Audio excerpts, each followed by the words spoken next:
Hey! You! Stop what you're doing and draw my blood sample, now! Evelyn didn't look up. Her pen kept moving across the chart. Her eyes stayed on the monitor numbers. Her hands didn't slow. I said now, sweetheart! You deaf or just stupid? She set the pen down, slowly, deliberately, the way you set something down when you're deciding whether to pick it back up. This patient is unconscious, officer. He is not under arrest. You do not have a warrant. I will not be drawing his blood. Implied consent. Look it up. Implied consent applies to conscious drivers who refuse a breathalyzer, not unconscious trauma patients in my bay. Look that up. I'm conducting a felony investigation. You are obstructing it. Draw the blood. Get a warrant! For 3 seconds, the only sound in the room was the rhythmic hiss-click of the ventilator keeping the man on the table alive. Then Officer Paul Brennan, platinum blonde hair cropped tight against his skull, uniform so heavily starched it practically crinkled when he moved, stepped closer. Close enough that Evelyn could smell the cheap cologne and old cigarette smoke coming off his shirt. He was 29 years old, 3 years on the force, and he had never once had a nurse talk back to him like this. He didn't like it, not even a little. She looked at him, not flinching, not backing up, just looking. The way someone looks at a problem they've already solved in their head and are simply waiting for the paperwork to catch up. That made it worse. "You are making a very serious mistake," he said. His voice dropped to a register he probably thought was dangerous.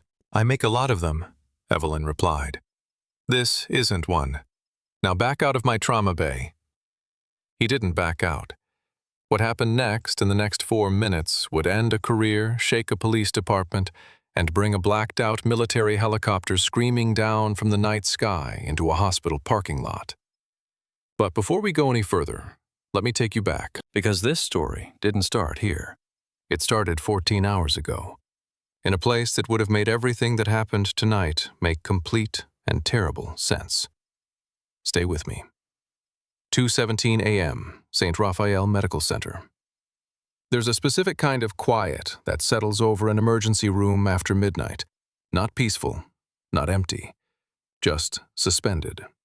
Like the building itself is holding its breath, waiting for the next thing to go wrong. The fluorescent lights don't buzz in a trauma bay. They hum. A low, relentless vibration that settles somewhere right behind your eyes around hour 12 of a trauma shift. You stop hearing it after a while. You stop hearing a lot of things. The beeping becomes background. The PA announcements become white noise. You move through it all on a kind of muscle memory so deep it doesn't need your brain to run it anymore. Evelyn Carter knew that hum like she knew her own heartbeat. She was 36 years old. 12 years as a trauma nurse, the last 6 of them as charge nurse of St. Raphael's emergency department. She had 4 hours of sleep in her body, a cup of break room coffee that had gone cold somewhere around midnight, and the kind of bone-deep exhaustion that only emergency medicine produces. Not just physical, not just mental, but something in between. Something that lives in your joints and your nerve endings, and the small muscles around your eyes that have been straining at bad lighting for too many consecutive hours. Her scrubs were the color they started the shift, slate gray, except for the 2 iodine stains on her left sleeve, and something dark near the hem that she had decided not to think about too hard. Her lower back had been sending her polite complaints since hour 9. She'd been ignoring them since hour 10. She was, in every visible sense, a woman running on fumes. But her hands were steady. They were always steady. That was the thing nobody who saw her at the end of a 14-hour shift ever understood. You could be running on nothing. You could be falling apart inside. But if you trained long enough in the right places, under the right pressure, your hands remembered what your mind was too tired to process. Evelyn's hands had been trained in a forward operating base in Kandahar, Afghanistan in 2012, and then in a military hospital in Virginia, and then in 4 different ERs across 2 states before she landed at St. Raphael's. Her hands did not shake, not for anything. She was mid-chart when the radio on the charge desk crackled. "St. Raphael, inbound, MVA. Male, approximately 50 to 55, unconscious on arrival. Significant crush trauma to chest and left side. Vitals erratic. ETA, 90 seconds. Evelyn set the chart down, cracked her neck, the sound sharp in the momentary quiet of the nursing station. Bay 3. She called it out before the radio had even finished. Rapid infuser primed. Page respiratory. Rafael, you're with me. Dr. Rafael Dominguez was already moving. He was a compact, precise man, with a salt and pepper beard and the unhurried efficiency of someone who had been doing this for 20 years. He and Evelyn had worked together for 4 of them. They didn't need to explain things to each other. They had the shorthand of 2 people who had seen too much of the same thing. The ambulance bay doors slammed open 70 seconds later.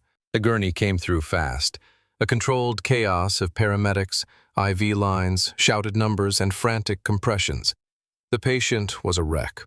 His suit, expensive, the kind of tailored navy wool that cost more than a month of Evelyn's salary, was torn and soaked. His face was a mask of lacerations from shattered safety glass. His left side was wrong, in the particular way that said ribs multiple badly. Driver of a black sedan, T-boned at an intersection by a semi running a light. The lead medic rattled off, keeping pace with the gurney. No wallet, no ID. Found a smashed cell phone in his jacket. It's a complete brick. There was a case in his inner pocket, some kind of metal thing, we didn't open it. Pressure's been dropping the whole ride.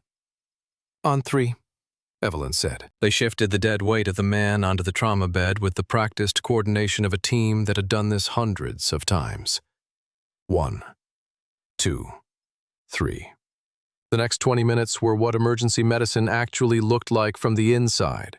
Not the way it looks on television, where everything is dramatic and clean, and people say the right things at the right moment. The real version was messier, louder, more brutal. Breaking ribs to restart hearts, cutting skin to reach veins, fighting death with sharp steel and electricity, and the particular stubborn refusal to let the numbers on the monitor keep dropping. Evelyn moved through it with mechanical precision. She didn't look at the man's face. She looked at his oxygen saturation. She looked at the failing rise and fall of his chest. She listened to what the machines were telling her and responded to what they said. By 2:40 a.m., they had him intubated, stabilized, barely. He was hanging on by a thread of norepinephrine and whatever was left of his own physiology. He's holding, Dominguez said, stepping back. For now. Evelyn peeled off her bloody gloves, reached for a fresh pair. Keep the drip running. I want someone on those numbers every 2 minutes. If his pressure moves, I want to know before the monitor does. Simone Hayes, 3 years Evelyn's junior. The only person in the department who could match her pace on a bad night, nodded from across the bed. She was already repositioning a monitor. On the counter, untouched amid the controlled wreckage of the trauma, sat the case the medic had mentioned. Black, matte, the size of a large wallet, heavy-looking. Nobody opened it. There was no time. Evelyn was already at her tablet starting the chart for a John Doe with no identity, no next of kin, and a blood pressure that was still sitting lower than she liked. That was when the footsteps echoed down the hallway. Heavy, measured. The walk of someone who expected the room to rearrange itself around them. Officer Paul Brennan walked into Trauma Bay 3 like he owned the lease. He was broad-shouldered, late 20s. His platinum blonde hair was cut so close to the skull you could see the pale skin beneath it. A military-style cut that, on him, looked less like discipline and more like performance. His uniform was pressed to within an inch of its life. His boots caught the fluorescent light. His utility belt creaked with every step, loaded down with the full toolkit of municipal authority. Evelyn recognized the type immediately. Not the specific man, the type. The chin tilted slightly upward. The way the shoulders filled the doorway on purpose. The particular kind of eye contact that wasn't really eye contact, more like a scan. The way you scan a room you've already decided belongs to you. She had met this version of person in 3 different hospitals across 2 states. She had met an earlier, worse version of it in a military checkpoint outside Jalalabad in 2013, when a 22-year-old with a rifle and a lot of something to prove had decided that her medic credentials weren't good enough. She knew exactly what was coming. She kept her eyes on the tablet. "I need a blood draw on your John Doe," Brennan said. Not hello, not excuse me, not even a full stop between walking in and talking. Just the demand thrown into the air like he expected it to be caught and obeyed. "He's unconscious," Evelyn said. "He can't consent." "I can see that. That's why I'm telling you to draw it. We believe he may have caused the accident. Need to rule out intoxication." Evelyn finally looked up. She took in the shiny boots, the polished badge, the expression of a man who had not once in 3 years on the force had a civilian look at him the way she was currently looking at him. "Is he under arrest?" she asked. Brennan frowned. His jaw tightened. "He's unconscious. How am I supposed to arrest him?" "Do you have a warrant?" "I don't need a warrant. Implied consent." Implied consent applies to conscious drivers who refuse a breathalyzer officer. She glanced at his nameplate. Brennan. Not to unconscious trauma patients in a hospital. You do not have implied consent here. His face did something she had seen before, a small tightening around the eyes. The micro-expression of a man recalculating how much force he was going to need to get what he wanted. "Hospital policy," Evelyn continued, her voice staying completely flat. "Backed by the Supreme Court ruling in Birchfield versus North Dakota, says I cannot draw blood from an unconscious patient without a warrant, patient consent, or the patient being under formal arrest. You have none of those 3 things. So the answer is no." Mitchell stepped forward, invaded her space, close enough now that she could smell the stale cigarette smoke under the cheap cologne. His presence was designed to be physically uncomfortable. For most people, it probably worked. "Listen to me, sweetheart." The word was deliberate, a small, precise cruelty. "I am conducting a vehicular assault investigation. You are actively hindering that investigation. Draw the blood." Evelyn's spine went very straight. "Sweetheart." She looked past him at the man on the table. The man with tubes down his throat, fighting for every molecule of oxygen. Then she looked back at Brennan. "My job is to protect him." She pointed at the patient with her pen. "Not to do your evidence collection. Get a warrant. It'll take you an hour on the phone with an on-call judge. Until then, you don't touch him, and neither do I. Now please back out of my trauma bay." She turned to reach for an IV bag. It was a dismissal. In the hierarchy of a trauma bay at 2 a.m, the charge nurse was the authority in that room. Above the techs, above the residents, in some practical senses, above everyone. Brennan did not care about hospital hierarchy. His face flushed a dull, ugly red. "I am ordering you under the authority of the Millhaven Police Department to draw his blood right now," Evelyn sighed. The way you sigh when you've had this conversation before in different rooms with different versions of the same man. She walked to the desk, pulled open a drawer, slapped a laminated sheet of paper on the counter. "Read it. That is the Hospital Police Cooperation Agreement your department signed 3 years ago. I am following the law. If you don't like it, call my charge supervisor. Call the hospital administrator. But get out of my trauma bay." Brennan stared at the paper. He didn't read it. He looked at Evelyn. The nurse who had just stripped him of his authority in front of 2 techs and a resident doctor who was currently trying to become invisible against the back wall. "You're making a mistake," Brennan said. His voice dropped. Quiet. The register that was supposed to be frightening. "I make a lot of them," Evelyn replied, turning back to her patient. "This isn't one. Back out." For a moment, the only sound was the ventilator. Then Brennan reached for his radio. "Dispatch, this is Brennan. I have a civilian actively interfering with a felony investigation at St. Raphael Medical. Request a supervisor and an additional unit at the main ER entrance. Immediately." Evelyn paused. She felt it, the cold spike of adrenaline punching through 14 hours of fatigue. She turned around slowly. "You are calling for backup?" she said. "Because I won't violate my patient's constitutional rights." "I'm calling for backup because you are under arrest." The room went very still. Dr. Dominguez, standing by the monitors, stopped what he was doing. Simone looked up from across the bed.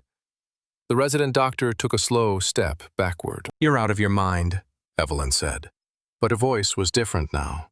Lower, controlled. Not afraid, something else. Something that happened when a trained person realizes a situation has moved past the point of reason. "I am the charge nurse of this unit. I have a critical patient. You are not arresting me." "Watch me." Brennan closed the distance in 2 long strides. Evelyn raised her hands, palms out, the universal gesture for slow down, think. And that was the moment. To Brennan, raised hands meant resistance. He grabbed her right wrist. The grip was disproportionate to everything, the room, the situation, the woman standing in front of him. Bruising force. He twisted her arm down and sharply behind her back. Evelyn gasped. A sharp, involuntary sound, pain shooting from her shoulder through her entire arm. "Hey, let go! You're hurting me! Stop resisting!" The trained, reflexive shout, creating an alibi out of thin air. She wasn't resisting. She was trying to keep her shoulder in its socket. He slammed her against the edge of the metal counter. The edge bit into her ribs. Panic, hot and sudden and entirely physical, flared in her chest. This was her workplace. She had saved lives in this room. 14 hours of saving lives in this room. The unmistakable metallic ratchet of handcuffs echoed off the bay walls. Cold steel clamped down on her left wrist, then her right. So tight it pinched the skin immediately. Her fingers went cold. "Are you insane?" Dr. Dominguez broke from the monitors, rushing forward. "She's doing her job. Let her go." Brennan whipped around. His hand dropped to the taser on his belt. "Back up, Doc, or you're next. She's under arrest for obstruction." He grabbed the chain between the cuffs and yanked. Evelyn stumbled backward. Her rubber-soled clogs squeaked against the linoleum. Her shoulders screamed. He shoved her toward the sliding doors. She looked at the faces of her colleagues as he marched her down the main corridor of the ER. The intake nurses, the security guards, the patients waiting in hallway beds. They all stared, open-mouthed, frozen. The sheer audacity of a police officer dragging an ER nurse out in handcuffs, it paralyzed people. That's what it did. It made witnesses into statues. Tears pricked the corners of Evelyn's eyes, pain and a profound, suffocating humiliation that she hadn't felt since a checkpoint in Kandahar when she was 24 years old, and someone decided she didn't have the right to be where she was. She blinked them back, hard. She would not give him the satisfaction. "You have no idea what you're doing," she said through gritted teeth as he pushed her through the automatic doors into the cold night air. "Shut up," Brennan snapped. She walked, head up, spine straight. Because she had walked out of worse places than a hospital parking lot. But her patient was still on the table, and someone had left a small black case sitting on the counter of Trauma Bay 3. If you've ever watched someone do everything right and still get punished for it, stay with us, because what happened in the next 8 minutes didn't just change this night. Subscribe to our channel, because you are not going to believe what came down from that sky. Keep watching. The back of a police cruiser smells like pine air freshener and old sweat. Not the real pine smell, the synthetic kind. The kind that comes from a cardboard tree hanging off a rear-view mirror, doing its best against years of accumulated human misery in a vinyl-seated cage. Evelyn sat with her hands pinned behind her back. The metal was already eating into her skin. Her shoulder throbbed with a dull, radiating ache that she catalogued clinically possible minor subluxation soft tissue strain, nothing structural. Probably because that was how her brain worked, even now, even here, especially here. The heavy plastic partition separated her from the front seat. The world beyond the windshield was reduced to strobing blue and red light, the harsh glare of the hospital's exterior floods, and the familiar shape of the ambulance bay doors she had pushed through 400 times. From the wrong side now. Outside, Brennan was standing near the trunk of the cruiser talking to a sergeant who had just arrived. She couldn't hear the words through the glass and the engine noise. She could read the body language clearly enough. The gestures, wide, expansive, the performance of justified action. He was painting himself as the victim of an unruly civilian. The absurdity of it almost made her laugh. Almost. She leaned her head back against the cold window, forced herself to breathe slowly. In through the nose, 4 counts. Out through the mouth, 4 counts. The technique she had learned in 2011 in a field hospital outside Kandahar from a flight surgeon who told her the most important skill a combat medic could have wasn't suturing or pharmacology or intubation. It was the ability to not fall apart when falling apart would cost someone else their life. Regulate first, then act. Always in that order. Her mind went to the man on the table in Bay 3, Harlow. John Doe Harlow, for now. His blood pressure had been sitting at 78 systolic when she left. That was low. That was the kind of low that meant the norepinephrine drip was working harder than it should have to, which meant somewhere in that man's abdomen there was likely a slow bleed that the initial ultrasound had missed. The crush trauma to his left side was the kind of mechanism that did that. It hid things. Compressed everything so tightly that the initial picture looked better than the reality. She had seen it before, in Afghanistan. A soldier who looked stable and then wasn't 4 hours later, because a small arterial bleed had been working quietly in the background the entire time, while everyone thought he was fine. Simone knows, she told herself. Simone will check the pressures. She'll push the second antibiotic dose. She knows what to look for. She had to believe that. Outside, the sergeant was listening to Brennan with an expression Evelyn couldn't fully read from this distance. Not nodding enthusiastically, not looking at the hospital doors with the outrage Brennan was probably hoping for. Just listening. Sergeant Barbara Okafor was a solid woman in her mid-40s, with close-cropped natural hair and the expression of someone who had been doing this job long enough to have heard every version of every story at least twice. She had been a field training officer for 6 years before moving to patrol supervision. She had seen a lot of Paul Brennans in that time. She hadn't quite decided what she was seeing yet, but she was paying attention. Inside the cruiser, Evelyn closed her eyes. The pain in her wrists was settling into a dull, throbbing numbness. She had felt worse. She had worked through worse. A fractured wrist in 2014, a dislocated finger in 2018. The time in 2013 when an incoming patient had caught her across the face with an elbow, and she had finished the shift with a black eye and 3 cracked teeth. You learned to work through pain, or you left emergency medicine. She hadn't left. She wasn't going to start letting pain stop her now, but the stillness was different. The enforced helplessness. The absolute inability to do anything except sit here, while a man who didn't know her, who had looked at her in a hospital corridor at 2 a.m.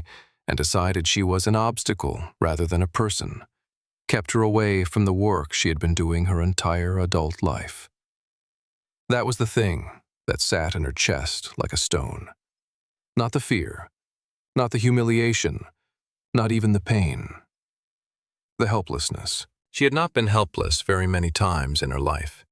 She had engineered against it, trained against it, structured her entire existence in opposition to it.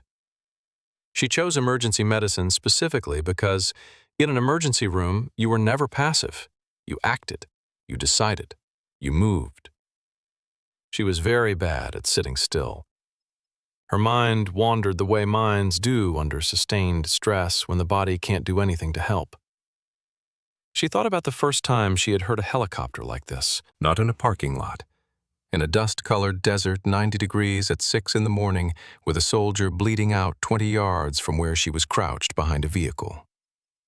The medevac chopper had come in low and fast, the rotor sound arriving before the aircraft was visible, a deep tectonic thudding that you felt in your sternum before you processed it with your ears. She had learned to love that sound. It meant help was coming. It meant someone had heard the call. It meant the situation had not been abandoned. She was 36 years old, sitting in the back seat of a police cruiser in a hospital parking lot, and she realized with a strange, calm certainty that she was thinking about that sound for a reason, because she could feel something. It was faint at first, almost not there, a vibration that seemed to come up through the asphalt, through the chassis of the car, through the vinyl seat, more a sensation than a sound. The specific, unmistakable low-frequency pulse of rotor blades at distance. Not a helicopter news crew, not a hospital medevac. The frequency was different, heavier, purposeful. Evelyn opened her eyes. Outside, she watched Brennan stop talking mid-sentence, watched him look around, confused. Watched the sergeant tilt her head up toward the sky. The wind in the parking lot picked up suddenly, violently whipping stray leaves and paper across the asphalt in a miniature storm that had no meteorological explanation. Brennan took a step back from the car. His hand went to his utility belt, instinctive automatic. Evelyn pressed her forehead against the cold glass of the window and looked up. Through the low overcast, descending with a certainty and speed that left no room for interpretation, came a Sikorsky UH-60 Black Hawk helicopter. Not a medevac. There were no Red Crosses, blacked out entirely except for a single blinding searchlight cutting straight down. Matte finish that ate the ambient light rather than reflecting it. Moving the way aircraft move when the people flying them have a very specific task and no intention of being delayed. She knew that helicopter. Not that specific aircraft, but that configuration, that paint, that attitude of controlled, purposeful descent. She had called for aircraft that looked exactly like that, in a dusty forward operating base in 2012. And two of her colleagues had been flown out alive because of it. Something loosened in Evelyn Carter's chest for the first time in 20 minutes. She sat up straighter. Here we go, she thought. Outside, Officer Paul Brennan was still looking up at the sky, and the expression on his face, visible even through the windshield, even through the bad light, even from the back of a cage, was the expression of a man who was beginning to understand, for the very first time in this story, that he had made a catastrophic error. He just didn't know how catastrophic yet. 14 hours before the helicopter. 12 hours before the handcuffs. Evelyn Carter walked into St. Raphael Medical Center at noon on a Tuesday, carrying a cold brew coffee, a change of socks in her bag, and the knowledge that she was covering a 14-hour shift because Darnell Washington had called in with what he described as a situation at home, which could mean anything from a sick kid to a flooded basement to a personal crisis he didn't want to explain. She hadn't asked. That was the unspoken economy of emergency nursing. You covered. You trusted that it would be covered back. You didn't ask too many questions because some days you were the one who needed someone not to ask. The locker room was quiet when she arrived. Midday transition night shift filtering out, afternoon crew filtering in. That particular liminal hour when the department existed in 2 time zones at once. She changed into fresh scrubs. Gray. Always gray. She had stopped wearing bright colors in her work clothes sometime around year 4, when she realized that the things she was wearing home at the end of a shift were sometimes better described in shades of dark than shades of cheerful. On the inside wall of her locker door, held with a single piece of medical tape that she replaced every 3 months or so when it started to peel, was a photograph. Small, slightly faded. The color of a digital print that had been made from a phone camera on a very bright, very dusty day. Evelyn Carter, 26 years old, standing in front of a forward operating base in Kandahar Province, Afghanistan. She was in Army combat medic uniform. Her hair was pulled back under a patrol cap. She was squinting into the sun and not quite smiling the expression of someone who had been awake for 36 hours and knew they had another 12 to go. To her right was Specialist Jerome Watkins. To her left was a woman named Carla Dunstan, whose last name Evelyn no longer said aloud, because Carla had been killed by an IED 6 weeks after that photograph was taken. The photo had moved with Evelyn through 4 hospitals and 6 apartments over the last decade. None of her current colleagues knew it was there. She hadn't hidden it. They just never asked, and she had never offered.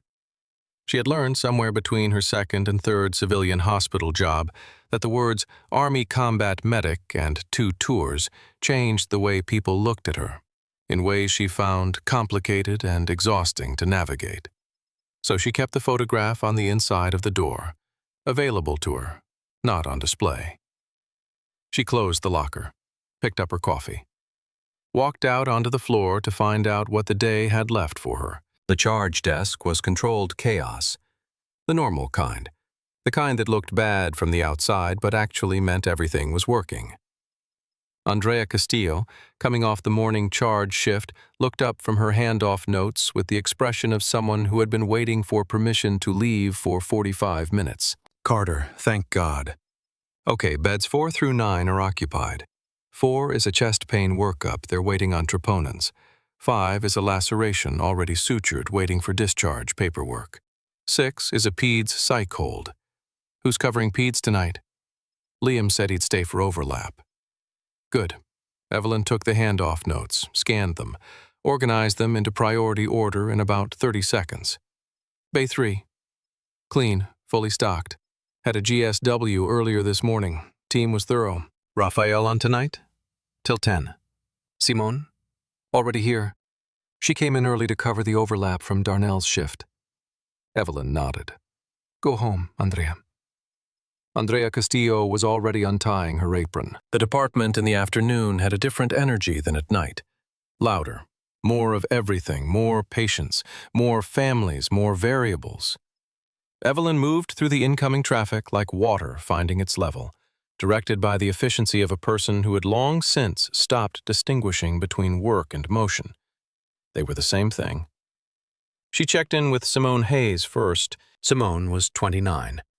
3 years in emergency nursing, all of them at St. Raphael's, and she had the natural instincts of someone twice her tenure. The particular ability to anticipate what a room needed before the room knew it needed anything. She was also, on a good day, very funny. On a bad day, she was funny in a darker register. Today looked like it might be a darker register day. Tell me about 6, Evelyn said. 14-year-old, Simone said, keeping her voice low. Family brought him in. He's stable, just... It's a hard one. It always is. You want me on Bay 3 tonight? I want you wherever the room needs you most. I'll rotate you when it makes sense. Simone nodded, looked at Evelyn with the particular expression she wore when she was about to say something direct. You look tired. I'm always tired. More than usual. Evelyn raised an eyebrow. Simone. I'm just saying. I know what you're saying. Go check on the troponin in 4. Simone went, but she smiled as she went. Dr. Rafael Dominguez arrived at 2 p.m. carrying his own coffee and reading glasses, and greeted Evelyn with the shorthand of people who had worked too many bad nights together to stand on ceremony.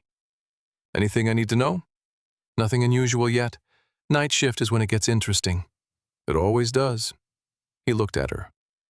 How long is your shift? 14? He didn't say anything to that. He had been in emergency medicine for 22 years. He knew exactly what 14-hour shifts looked like on a person by hour 10. I'll be fine, Evelyn said before he could. I know you will. He said it simply, matter of fact. Not reassurance, just acknowledgement. She appreciated that about him more than she could easily explain. She put her cold brew in the staff refrigerator, wrote her name on it in Sharpie, and went to work. The first emergency came in at 2:43 p.m. Opioid overdose. Male, mid-30s, found unresponsive in a parking structure 2 blocks from the hospital. The paramedics had already administered naloxone en route, which meant by the time he arrived he was technically conscious, but operating in the way people operate when their nervous system has just had an extremely complicated morning. Evelyn managed it with the efficiency of long practice, vitals monitoring, supplemental oxygen, observation, protocol, social work, consult flagged for follow-up. 26 minutes from intake to stabilized. Clean, professional, unremarkable, in the way that only looks unremarkable because someone very experienced made it look that way. The second came in 40 minutes later. Stroke. Female, 68. Brought in by her daughter who had noticed her mother's speech was wrong at the lunch table. The daughter was calm in the particular terrified way that calm people become calm in a crisis. All the panic locked down somewhere internal, visible only in the hands which couldn't stop moving. Evelyn spoke to the daughter for 30 seconds, not about the medicine, not about the prognosis, just about what the next hour would look like, practically, where to stand, who would come talk to her, what the terms meant. 30 seconds of human explanation that she had learned years ago did more for a family's ability to cooperate with treatment than any clinical briefing. The daughter's hands slowed. "Thank you," she said, "for explaining it like it's something we can get through." Evelyn had already turned back to the room. She and Dominguez worked in the particular synchronized rhythm of people who had done exactly this with each other many times.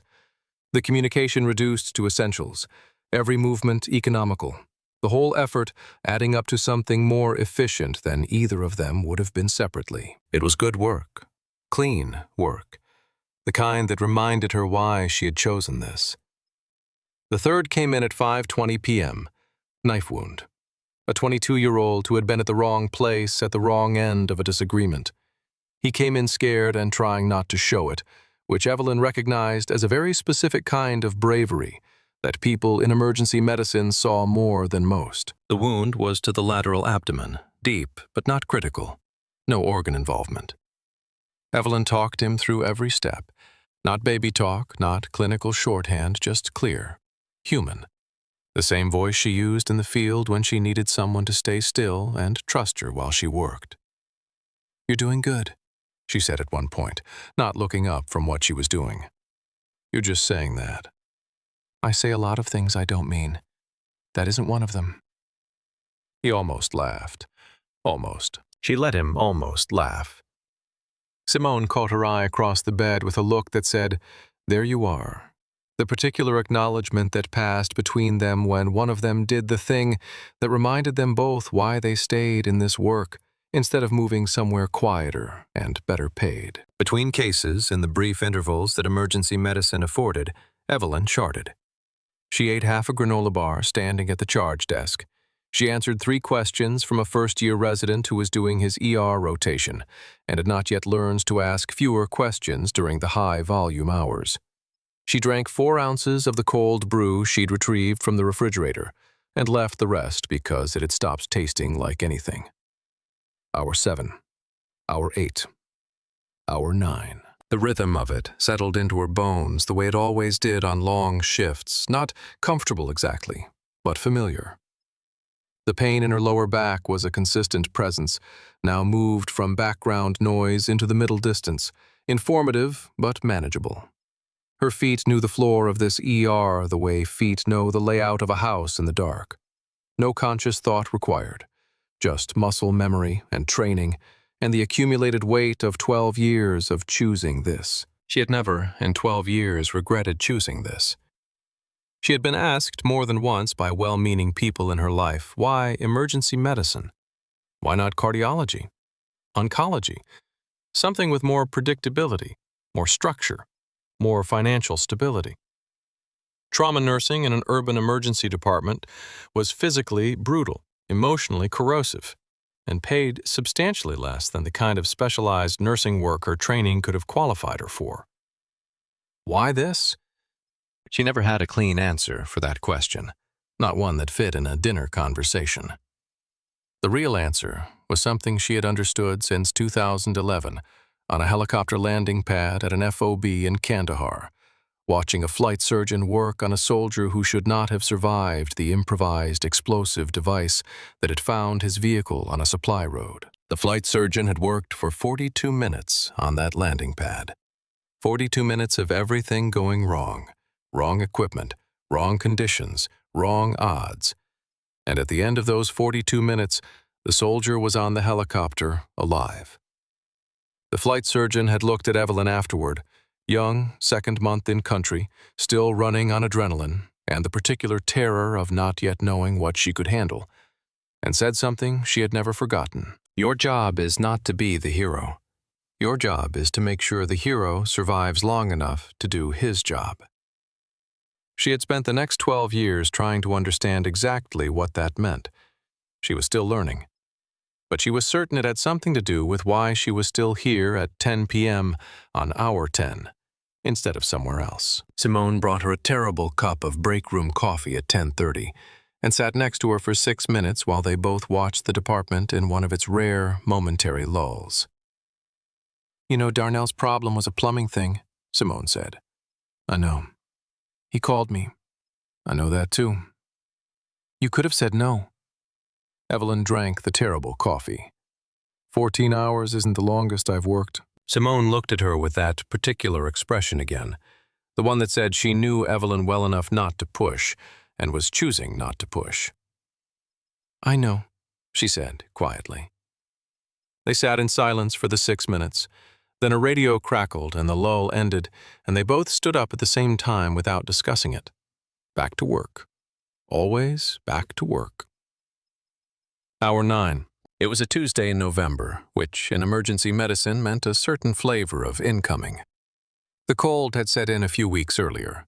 The cold did things to people, pushed them inside, pushed them toward each other, pressed old injuries and old habits and old griefs into configurations that sometimes ended up in an emergency room at odd hours. The patient came in at 11:47 p.m., male, 51, brought by ambulance after a neighbor found him unresponsive on the floor of his apartment. Cardiac event almost certainly the kind that had been building quietly for years and finally ran out of patience on a Tuesday night in November. Evelyn ran it the same way she ran everything. The team moved with precision. Dominguez was clear-headed and fast. Simone was everywhere she needed to be. The equipment worked. It wasn't enough. At 12:22 a.m., Dominguez called it. He looked at the clock, looked at Evelyn. The particular look that passes between experienced emergency medicine professionals when the outcome has become what it is. Time of death, 12:22 a.m. The room went quiet. In the specific way rooms do in that moment, Evelyn stood very still for 4 seconds, looking at the man on the table. He had come in without any identification. The neighbor who found him knew his first name, Walter, and not much else. He had lived in the same building for 11 years, and nobody knew his last name. Walter. She would remember that. She always remembered. She peeled off her gloves, walked out of Bay 3. Turned right down the corridor, away from the nursing station, away from the waiting area, toward the supply corridor that ended in a fire door that nobody used except the people who needed 30 seconds of something that wasn't a trauma bay or a waiting room or a family in crisis. She stood against the wall. 30 seconds, not crying, not falling apart, just standing. In the particular stillness of someone who has learned to absorb what cannot be changed and then choose deliberately to continue. She thought about Walter. She thought about the apartment where he had lived for 11 years and whether anyone would know to look for him. She thought about the neighbor who called the ambulance, the small, ordinary act of attention that had at least meant he didn't die alone on that floor. She thought about Carla Dunstan, who had died in a desert in 2013 before Evelyn had a chance to do anything about it. She thought about all of them, the ones she remembered by name, the 4th one this year. She had a list in her head. She did not keep it in writing anywhere, but she had never forgotten a name. 30 seconds became 40, became 60. She pushed off the wall, walked back down the corridor. Simone was waiting at the corner with a cup of coffee, fresh, hot. Evelyn's own mug refilled from the pot that nobody good made and everyone drank anyway. She didn't say anything, just handed it over. Evelyn took it. Their eyes met briefly. In emergency medicine, there was a language that existed outside words. a recognition between people who chose this work and understood what choosing it cost. Simone Hayes had been learning that language for 3 years. She was very nearly fluent. "Dominguez is handling the documentation," Simone said quietly. "Good." Evelyn held the warm mug between both hands, let it ground her for a moment. "Who's in for?" "Chest pain lady from this afternoon got discharged. Beds available. Let's keep it that way as long as possible." Jinxing it by saying it. "I know." They walked back together. The corridor felt different after losing someone. Slightly tilted. It always did, briefly. Then the next thing came and you tilted back, and the work continued and you moved through it because that was the only direction available. This was the part of emergency medicine that nobody talked about in orientation. Nobody explained that you would carry the losses with you, not as a weight, but as a kind of interior accounting. A running total that you managed alongside everything else that had to be managed if you wanted to keep doing the work without it destroying you. Evelyn had been managing it for 12 years. Some nights were easier than others. She set Walter's name in the place where she kept the others, and she went back to work. Because Walter had been her patient until 12:22 a.m. The person in Bay 4 at 12:47 a.m. was her patient now. That was how it worked. That was the only way to survive it. By 2 in the morning, the emergency department had settled into what the night staff called the dead hour. Not quiet. An ER is never quiet. But a specific kind of low-pressure suspension, the frantic volume of the evening rush long gone, the early morning wave not yet arrived. The fluorescent lights seemed brighter in the dead hour, the sounds sharper, every footstep on the linoleum more distinct. Evelyn was at the charge desk, working through documentation that had backed up during the knife wound case and the cardiac event that followed. Her handwriting, usually neat, trained into consistency by years of medical charting, where a misread letter could mean a medication error, was slightly less neat than usual. Hour 13 of 14. The last clean hour of penmanship, she noted with a detached clinical objectivity about her own deterioration. Her lower back had moved past informative and into something more emphatic. She shifted her weight, leaned slightly against the edge of the desk, and kept writing. The department around her had a late-night stillness. Simone was at the far end of the floor, doing a patient check in one of the observation beds. Dominguez had gone to consult on a case on the 3rd floor, a cardiology issue that had technically left his jurisdiction, but he was in the way of good doctors, constitutionally unable to ignore a call for help. 2 techs were restocking supply carts at the end of the hall. A family, a young man and an older woman, who appeared to be his mother, sat in the waiting area chairs, the young man's leg bouncing in the steady rhythm of anxiety. The woman's hands folded in her lap with the stillness of prayer. Evelyn noticed them, the way she noticed everything, peripherally, constantly. The sustained ambient awareness that 14 years in emergency medicine had made automatic. She had been going to check on them between her current chart and the next one. She did not get the chance. The radio on the charge desk crackled. St. Raphael inbound, MVA, male approximately 50 to 55 years old, unconscious on arrival. Significant crush trauma to chest and left side. Vitals erratic. BP dropping en route. ETA 90 seconds. Evelyn set the pen down, cracked her neck. The sound was sharp in the momentary hush. She felt the familiar internal shift, the one that happened at the start of every significant case, where everything that was tired and sore and running on empty reorganized itself into function. You could feel it physically if you paid attention. Something restructuring behind the breastbone. Something coming online. She straightened from the desk. "Bay 3, she called out, her voice cutting through the quiet with a clarity that carried to every corner of the floor. "Rapid infuser primed. Page respiratory. Whoever's got a free pair of hands, Bay 3, now." Simone appeared from the observation ward at a jog. The 2 techs abandoned the supply cart. The department, in the way of good departments, responded to the command tone without requiring explanation. Evelyn moved to Bay 3, checked the room in the 10 seconds before the patient arrived, Gloves on, equipment positions, confirmed, monitor on, the mental checklist of someone who had done this so many times it was closer to breathing than to conscious thought. She stood at the head of the bay. The ambulance bay doors slammed open. The gurney came through fast. The patient was bad. She assessed him in the first 4 seconds, the particular rapid evaluation that replaced clinical formality in a trauma situation. Male, appeared mid-50s. Expensive suit destroyed by trauma. Multiple facial lacerations from safety glass.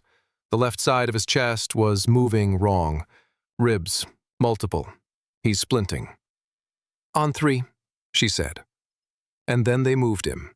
1, 2, 3. The medic's handoff was fast. The MVA, the missing identification, the smashed phone, the case in the inner pocket. She heard it all, filed it. There would be time for the details later. Right now, the details that mattered were numbers and pressures and the sound of a chest that was working harder than it should. What followed was 20 minutes of the particular controlled violence of trauma medicine. She didn't think about the time. She didn't feel the pain in her lower back. She didn't register the exhaustion that had been her constant companion for the last 6 hours. She moved. She assessed. She decided. She acted. She spoke in the shorthand of someone who had done this in worse places than a well-equipped urban trauma bay, with worse tools, under worse conditions, with less certainty about the outcome. By 2:40 a.m., he was intubated, stabilized, barely. The drip was running. The numbers had steadied. Not good, but holding, not falling. For now. She stepped back, peeled off her bloody gloves.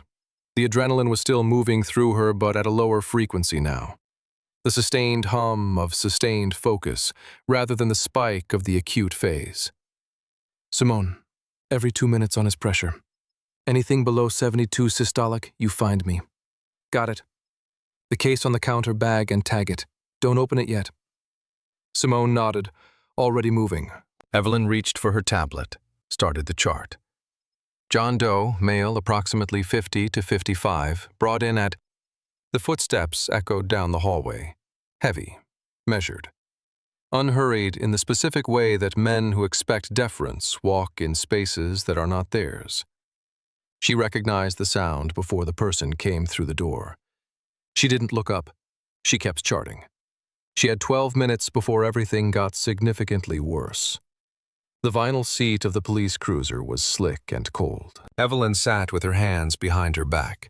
The handcuffs Brennan had applied were too tight, not by accident, she understood. There was a procedure for cuffing. A professional application left space. These didn't. These were the kind of tight that said, "I want you to feel this." The metal had already left marks. Her fingers were going numb in a way that was medically specific circulatory restriction. Probably 2 finger widths of slack short of where they should be. She cataloged it the way she cataloged everything. Document it when you can. Report it when you can. In the meantime, breathe and don't make it worse. She was very good at this. Better than she wanted to be. Through the smudged side window, she could see the ambulance bay doors 30 feet away. The same doors she had walked through 400 times on her own terms. From here they looked different. Everything looked different from inside a cage. She had been in a cage before. Not this one. A different country, a different desert, a different man with a different kind of authority, who had decided that she needed to understand her place. She had been 24. She had been alone. She had held her ground for 3 hours while paperwork was sorted and calls were made, and when it was over, the man with the authority had looked at her with something complicated in his expression, not quite an apology, but adjacent to it, and waved her through. She had gone home that night and called her mother, and not mentioned any of it. She thought about that now. The 3 hours, the holding her ground, the way time moved when you were waiting for something to resolve that you could not resolve yourself. She thought about the man on the table in Bay 3. Simone. She repeated it to herself like a checklist. Simone will check the pressure. Simone will push the antibiotic. Simone knows the signs. Outside, Brennan was still talking. She could see his gestures through the rear windshield, expansive, certain. The body language of someone who was absolutely convinced he was the protagonist of this story. The sergeant, Okafor. Evelyn had caught the name on her badge when she was marched past, stood with her arms crossed, not performing her agreement the way Brennan was performing his account. That was interesting. Okafor wasn't nodding. She was listening. And she had the expression of someone who was filing information rather than validating it. Inside the hospital, 30 feet and a glass door away, something was happening. Evelyn didn't know this yet. She couldn't see it. But in Trauma Bay, 3 Simone Hayes was doing what Evelyn had asked her to do, monitoring the pressure, adjusting the drip, staying close. And she had just found the case. The medic had mentioned it. Bag and tag. Don't open it yet. Simone had lifted it to place it in the patient property bag and paused. The case was heavy, heavier than it looked.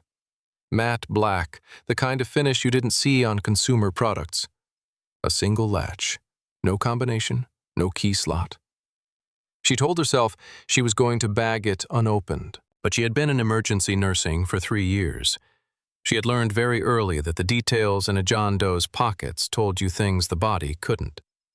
Insurance cards, medication lists, allergy bracelets, information that changed treatment. She popped the latch.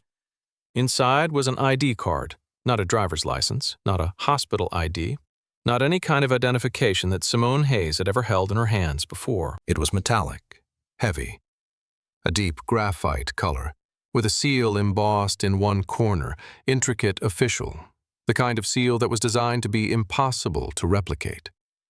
Flanking it, barely visible unless you tilted the card in the light, were 2 holographic markers, the kind that meant serious authentication. She read the name. She read the title beneath it. She read the single line in stark, dark type at the bottom. Clearance level 9. Simone stood very still for 1 full second. Then she looked at the second item in the case. A communication device unlike anything commercially available. Blocky, dense, no brand, no model number. A green light on one side that was currently blinking in a fast, rhythmic pattern. Not ringing, not alerting. Broadcasting. "Dr. Dominguez?" Simone said. Her voice came out quieter than she intended. He looked up from the monitor. She held up the case, held up the ID card. He walked over, looked at it, looked at the device, looked at her. The green light blinked. Once, twice, then stopped blinking and went solid. The solid green light meant something. Dr. Dominguez had spent 22 years in emergency medicine. He had worked in 4 states, 2 countries, 1 active conflict zone in a humanitarian capacity. He had seen identification that gave him pause before. State Department cards, military credentials with redacted unit designations, the occasional law enforcement badge that came with jurisdiction notes he wasn't supposed to discuss. He had never seen anything quite like what Simone was holding. He read the card again, carefully. The name, the title, the clearance designation. Deputy Director, Defense Intelligence Agency, Level 9. He looked at the man on the table, the man who had been John Doe for the last 23 minutes, who had come in without a wallet, without a phone that worked, without any of the ordinary identifying infrastructure of a civilian life, because he was not in any meaningful sense a civilian. "Put it back in the case," Dominguez said quietly. "Don't touch the device." "The light changed," Simone said. "It was blinking and now it's—" "I know. Put it back." She put it back, clicked the latch. The device continued to glow its steady, solid green. Dominguez looked at it for a moment. He was thinking about what a solid signal on a device like that meant. Broadcasting meant someone on the other end had heard. Someone had received a location. Someone somewhere was now aware that the person this device was attached to was in St. Raphael Medical Center. "How long has he been in this room?" he asked. 23 minutes. and the device was in his pocket the whole time. In the case, in the inner pocket of the jacket. The medic said they didn't open it. So it's been broadcasting for at least 23 minutes. He did the math. He thought about the kind of infrastructure that would respond to a level 9 signal from a deputy director of defense intelligence. He thought about what respond might mean operationally. "Get me the hospital administrator's personal line," he said. "Not the duty manager, the administrator, Dr. Renata Osei. Her emergency number's in the charge desk binder under C for crisis protocol." Simone was already moving. Dominguez looked at the man on the table. The ventilator hissed in its steady rhythm. The pressure numbers were holding low, still, but holding. He looked at the door. He thought about Evelyn in the back of that police car. He thought about the fact that the charge nurse who had stabilized this man, the only person in this building who currently had a full clinical picture of his condition, was in handcuffs in the parking lot, because an officer with too much confidence and not enough information had decided she was an obstacle. The bureaucratic irony of this situation was almost too large to process. He picked up the laminated case in his gloved hands, looked at it one more time. The DIA seal, the clearance code, the name. James Harlow. Not a car accident victim, not an anonymous John Doe. A man who was the surviving carrier of information that the United States government considered worth deploying a level 9 response to protect. Who was currently lying in a trauma bay in a mid-sized urban hospital, alive, by approximately 3 hours of luck, and 14 hours of Evelyn Carter's expertise. And Evelyn Carter was in handcuffs, in a parking lot, because a 29-year-old officer with platinum blonde hair and polished boots had decided her compliance was more important than her judgment. Dominguez set the case back down on the counter, gently, the way you set down things that you understand to be important without fully understanding why. The device's green light didn't waver, steady, certain, patient in the way of signals that know they've been received. Simone appeared in the doorway. "I have Dr. Osei on hold. Tell her we have a level 9 identification in Bay 3, and I need her here in 3 minutes. Simone's eyes went wide. Just slightly. The professional version of wide. The version that said, "I understood that," without saying it aloud. She relayed the message. In the parking lot, Officer Brennan was still explaining himself to Sergeant Okafor. He had no idea that 23 minutes of signal had already been received. He had no idea that somewhere above the cloud cover something was adjusting its course. He had no idea that the solid green light in a matte black case on the counter of Trauma Bay 3 had just shortened the remaining comfortable minutes of his career to somewhere between 7 and 8. Brennan was feeling good about how the night was going. He knew that sounded like the wrong read on the situation. The paperwork was going to be a headache. The nurse would probably file a complaint. They always filed complaints. The ones who made a production of knowing their rights. There would be a review. There was always a review. But he had done everything correctly. He had a clear legal basis for the arrest. Obstruction was obstruction. The fact that the nurse had wrapped it in hospital policy language didn't change what it was: interference with an active investigation. His sergeant had arrived. The paperwork chain was moving. By morning, this would be processed and done, and he would have established in this particular department, in this particular hospital, that the rules applied to everyone. That was how it was supposed to work. He was explaining this to Sergeant Okafor, walking her through it. He was on the part about the implied consent argument, the legal basis for the blood draw request, when she stopped him. "She cited Birchfield?" Okafor asked. "She cited something." "Birchfield versus North Dakota, Supreme Court, 2016. She's correct that it doesn't cover unconscious patients in a hospital. Implied consent is a very specific application." Brennan looked at her. She was obstructing. She was citing the law. She was refusing a lawful order. Was it lawful? The question landed in the space between them with a particular weight. Brennan's jaw tightened. He recalibrated. "The arrest stands regardless. Brennan?" Okafor's voice was not loud. It didn't need to be. I want you to stop talking for a moment and listen to me. He stopped. In 6 years of field supervision, I've had to review a lot of incidents. She said it evenly, not aggressively. The tone of someone delivering information that is true regardless of how the recipient feels about it. The ones that go badly, the ones that become federal cases, civil cases, headline cases, are not usually the ones where an officer made a dramatic mistake in a dangerous situation. They're the ones where an officer was certain he was right in a small situation and acted with force disproportionate to what the situation actually required. Brennan said nothing. You handcuffed a charge nurse in her own emergency department, Okafor said, after a disagreement about a blood draw protocol at 2 a.m.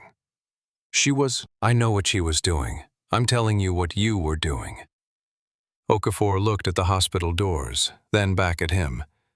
We're going to stand here. We're going to wait for the paperwork. And when this is processed, we are going to handle it through the proper channels, which means documented, reviewable, and defensible. Are we clear? Brennan's face was doing the thing it did when he was certain and annoyed. The flush starting at the collar, the jaw working. Clear, he said. He believed at this moment that he was going to come out of this fine. He had made a decision. He had followed through on it. He had used proper arrest procedure. He had the backup and documentation to support the action. He was 29 years old and 3 years into a career he intended to be long and respected, and he had never once had a situation he couldn't talk his way through the back end of. He didn't notice the wind changing in the parking lot. He didn't notice the way the lights on the hospital roof seemed to vibrate slightly. He didn't notice that Sergeant Okafor had gone very still and was looking upward with an expression that was not confusion. It was recognition. The first tremor moved through the asphalt beneath his boots. He looked down. Is that a... The sound hit before he finished the sentence. Not a siren, not a car alarm.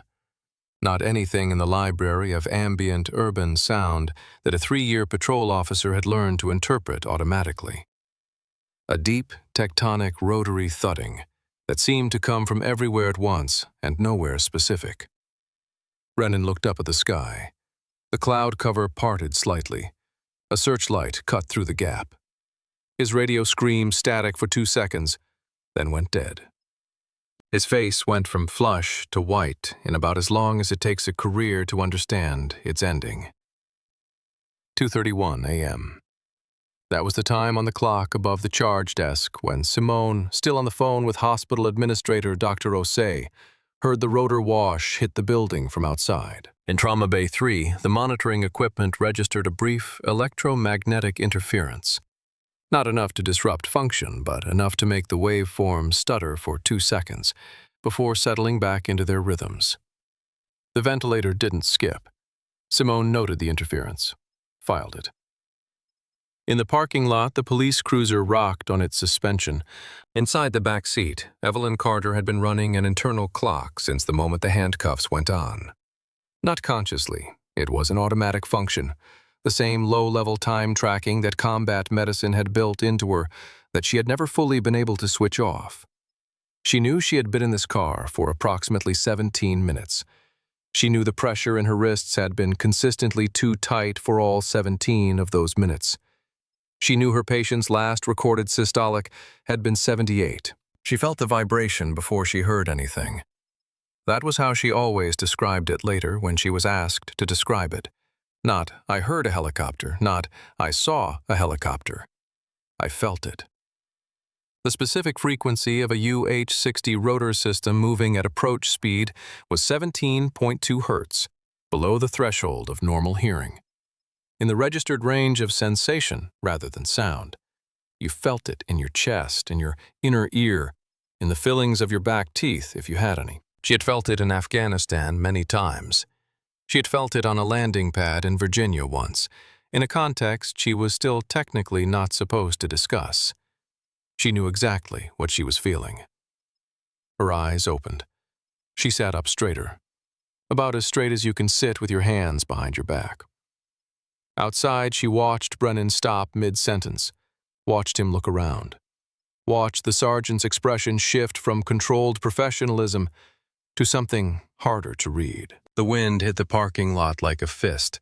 The stray leaves and paper that had been lying still on the asphalt began to move, then began to move fast, skittering and spiraling in the synthetic hurricane of rotor wash, the artificial weather that only one specific category of aircraft could produce at ground level. Trash cans at the corner of the ambulance bay tipped. A clipboard that someone had left on a cart outside the ER entrance sailed across the pavement. Brennan stumbled back a step. His hand went to his belt. The cloud cover peeled back. The Black Hawk came through it like a statement. No running lights, no registration numbers visible. Matte black, so complete it looked less like an aircraft and more like a hole in the sky, defined only by the single blinding searchlight that came down from its nose like a declaration. It didn't circle. It didn't hesitate. It descended with the absolute certainty of a vehicle that has been told exactly where to go and exactly why. Evelyn watched it come down through the windshield of the police cruiser. Her breath fogged the glass. She didn't pull back from the window. She tracked it the way you track something you've been waiting for without knowing you were waiting. The hover point, 6 feet off the pavement, blade still churning the air into controlled chaos. The downwash flattening everything in a 30-foot radius. The side doors of the aircraft opened. Not sliding open slowly, open fast, deliberate. The way doors open when the people behind them have done this before. 6 operators came out. No civilian tactical gear, no police markings, no agency patches. Matte olive helmets suppressed short-barrel rifles held at the low ready. They moved with a controlled fluidity that was not aggressive. It was simply thorough. Fan out, perimeter, positions. They didn't shout. They didn't wave people back. They just occupied the space, and everyone in the space understood immediately that it had been occupied. Brennan, recovering from the initial shock and running on the adrenaline of humiliation, stepped into the path of the 7th man coming off the aircraft. The 7th man was not wearing tactical gear. Navy topcoat, dark suit underneath, graying at the temples. A face that looked like it had been designed by someone who wanted the word authority to have a physical form. He was carrying a metal briefcase. He did not run. He walked with the specific purpose of someone who has already solved every problem between him and his destination before he left his previous location. He didn't look at Brennan. One of the operators, the largest of them ballistic goggles reflecting the ambulance bay floods, extended one arm and pushed Brennan in the center of his chest. Brennan flew backward. His boots slipped on the grit. He landed flat on the asphalt with a sound that was mostly his utility belt and partly his dignity. "Stay down, local." The operator's voice was deep, synthesized slightly by the comms mask, but the words were clear. Sergeant Okafor took 3 steps back, hands up, shaking her head at Brennan in a gesture that communicated with precision everything she had been trying to tell him in the 2 minutes before the helicopter arrived. The man in the topcoat walked to the sliding glass doors of St. Raphael Medical Center without breaking stride. Inside the police cruiser, Evelyn Carter watched all of this through the windshield. She didn't smile. She wasn't built for "I told you so." But something in the set of her jaw, in the particular stillness of a person who has just seen the world correct itself in the specific way she knew it would, said everything that needed to be said, without a single word. The rotors were still turning. That was the first thing the night staff at St. Raphael noticed about the helicopter that had just taken up residence in the ambulance bay intersection. It hadn't fully landed. It was hovering. A foot above the pavement, maybe 18 inches, the landing gear not committing to the asphalt. Like the aircraft itself had made a tactical decision to keep its options open. The downwash was extraordinary. The ambulance bay, an outdoor, covered approach designed for stretchers and emergency vehicles, had never been designed to accommodate the weather generated by a fully loaded military rotorcraft at near ground level. The plastic surgery notices on the community board near the sliding doors tore free and spiraled into the night. The awning above the ambulance approach vibrated against its bolts with a frequency that suggested they were not long for this world. The rubber gasket on the exterior trash receptacle blew out, and the lid sailed into the parking lot. Inside the ER, patients in the waiting area pressed toward the windows. A woman in the far corner of the hall waiting for news about her husband, there since 11 p.m., stood up without deciding, to the way people stand up when something outside their range of experience presents itself, and the body reacts before the mind can explain why. "What is that?" someone said. 3 people answered at once, none of them correctly. In Trauma Bay 3, the light above the supply cabinet flickered twice and held. The monitoring equipment steadied. James Harlow's vitals, still low but holding, continued their rhythm. The ventilator continued its hiss, click. The norepinephrine drip continued to run. He was alive. He was not aware of the aircraft that had just come for him. Outside, the 6 operators had established a perimeter in under 40 seconds. It was a thing to observe. Not dramatic, not theatrical, but surgically efficient. No one received explicit instructions. The positions were taken by people who had trained for configurations like this, until the decisions were below the level of conscious thought. 2 flanked the sliding doors. 2 positioned at the ambulance bay approach. 1 moved to a point of elevation near the external stairwell, a vantage point that covered the largest angle of the parking lot. 1 stayed close to the aircraft, one hand on the frame of the open door. The 7th man, the one in the top coat and dark suit, the one with graying temples and a face like carved granite, was already through the sliding doors and moving through the waiting area at a pace that communicated, "I know exactly where I'm going." He didn't stop at the reception desk. He didn't badge anyone or show identification. He walked past the family, waiting for news.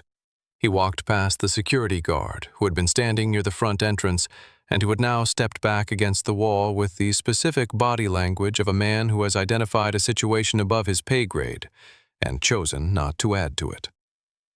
He pushed open the doors to the acute care corridor. The night staff parted around him, not because anyone asked them to, because the combination of the aircraft outside and this man's specific quality of presence produced an involuntary social physics, the same phenomenon that makes crowds part around someone moving with absolute certainty.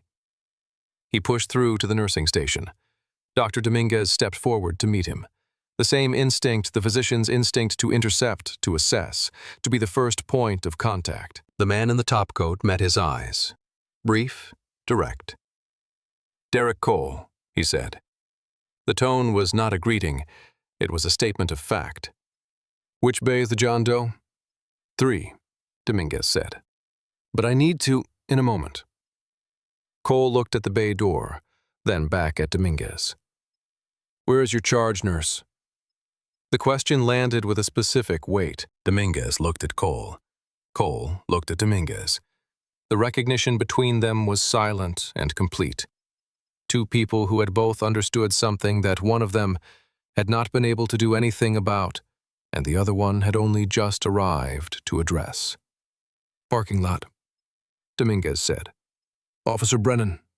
Cole was already moving, back through the corridor, back through the waiting room, through the sliding doors. The parking lot was in the particular state of affairs that follows a military helicopter arrival at a civilian location. Organized chaos in the early stages of becoming organized order. The operators held their positions. Brennan was still on the ground, processing the several simultaneous collapses occurring in his worldview. Sergeant Okafor had her hands up and her eyes on Cole, the expression of a supervisor who had just identified the person in charge. Cole looked at the police cruiser. He saw Evelyn through the rear window. He walked to the car. From the back seat, Evelyn watched Cole approach. She watched the way he walked, direct, no wasted movement, the kind of walk that answered the question, who is in charge here, before the person had said a single word. She had known men who walked like that. She had worked beside them in a forward operating base in Kandahar. She had learned in that context that the walk was not arrogance. It was the physical expression of someone who had been in enough genuine emergencies to have burned away everything that wasn't essential. He stopped at the car window, looked at her through the glass, not with pity, not with the performative concern of someone who needed her to know they felt bad about this, just with the clear, direct attention of someone assessing a situation. He turned to the nearest operator, said 2 words she couldn't hear through the glass. The operator moved to the rear door of the cruiser, opened it from outside with the calm efficiency of someone who had been given a task and was completing it. The cold night air hit Evelyn all at once. After 30 minutes in the sealed, synthetic, pine-scented interior of the car, the air outside tasted like nothing and everything simultaneously. Cold. Real. November specific. She started to move to get out. Her hands still behind her back made it complicated. Cole stepped forward. He reached past her without asking, not invasively, practically. He had a key. She didn't ask where it came from. He turned the lock mechanism on the right cuff, then the left. The steel came away. The feeling that came back into her fingers was unpleasant. The specific burn of circulation returning. She flexed her hands slowly, looked at her wrists. The marks were vivid red lines where the metal had cut into the skin, the beginning of bruising on the inner right wrist where the edge had dug in. She registered it, filed it, set it aside. Cole was looking at her with the same direct attention he had used through the window. "I'm sorry for the delay, Ms. Carter," he said. Not, "I'm sorry this happened to you," not a flowing, elaborate apology. Just a statement acknowledging that there had been a delay, and he regretted the delay. She found that she preferred it. "The man in Bay 3, she said. "James Harlow," Cole said. "Deputy Director of the Defense Intelligence Agency. His survival is a matter of critical national security." A pause, brief, functional. "I was told you are the one keeping him alive." His systolic was at 78 when I was pulled out of that room. She was already standing, already oriented toward the hospital doors. "That was approximately 30 minutes ago. He's on a norepinephrine drip that was close to max dosage when I left. He has a slow bleed in the peritoneal cavity that the initial ultrasound missed. He needs a surgical team. Surgeons are inbound. Second aircraft." "How long?" 15 minutes. He doesn't have 15 minutes at 78 systolic without intervention. She looked at Cole, direct, the same directness. "He needs me in that room, now." Cole said nothing for 1 second. Then, "Let's go." They walked. Side by side through the parking lot, past the operators at their positions through the sliding doors. Behind them on the asphalt, Officer Paul Brennan was getting to his feet. He was slow about it. His utility belt had dug into his hip when he landed. His ego had taken the larger damage and would take substantially longer to recover. He looked at the sliding glass doors closing behind Cole and the nurse. He looked at Sergeant Okafor. She looked back at him with an expression that he had never in 3 years of law enforcement wanted to see on a superior officer's face. It was the expression of someone who had already drafted the memo in their head. "Okafor," he started. "Brennan," she said. "Not right now." Her voice was final in the way that very few voices manage to be final. He stopped. She was already on her radio, and in Trauma Bay, 330 feet away through 2 sets of sliding doors, Evelyn Carter was scrubbing her hands, brisk, practiced, automatic, and walking back to work. The room registered her presence before anything was said. That was the thing about a Trauma Bay. The people in it, the good ones, the trained ones, had a sensitivity to the team configuration that functioned almost like physical sensation. When the charge nurse came back into a room after 30 minutes of absence, every person in that room felt it. Simone looked up from the monitor. Her face went through approximately 4 expressions in 1 second. Relief, rage, concern, and then the focused professional calm she reached for, the same way Evelyn reached for it by training. She said nothing. Yet. Dr. Dominguez was already across the room, gloved, back in position. He looked at Evelyn with the expression he reserved for moments when words were insufficient and time was short. She looked back. "I know. Later." He nodded. later. Cole stopped at the bay entrance. He wasn't coming in. He understood the protocol. This was a medical space, and he was not medical. He stood in the doorway with the particular discipline of someone who knew how to be present without inserting himself. Evelyn moved directly to the monitors. The numbers had held. Barely. Simone had been watching them with the attentiveness that Evelyn had asked for, and the numbers had made her earn. The systolic was still low, 74 now, actually, which was lower than 30 minutes ago, but it hadn't dropped into the territory of true crisis. Yet. The slow bleed is still working, Evelyn thought. We're running out of time. What's his MAP? She asked. Mean arterial pressure is 63, Simone said. He's been oscillating between 61 and 65 for the last 12 minutes. He's dropping. Evelyn was already at the medication line, checking the drip rate. We're at maximum norepinephrine dose. Titrated up twice while you were... Simone stopped. Recalibrated. While the bay was short-staffed. Evelyn didn't respond to that. There would be a time for that. Not now. She turned to Cole in the doorway. How long until those surgeons are physically in this building? 11 minutes. What's their specialization? Trauma surgery and vascular, 3 of them. She looked at the man on the table, at the monitor, at the drip. She did math in her head. The kind of math that emergency medicine required, not arithmetic, but the calculation of time and physiology and probability. The estimation of how much a body could sustain and for how long, against the tide of a pressure that was fighting biology and losing.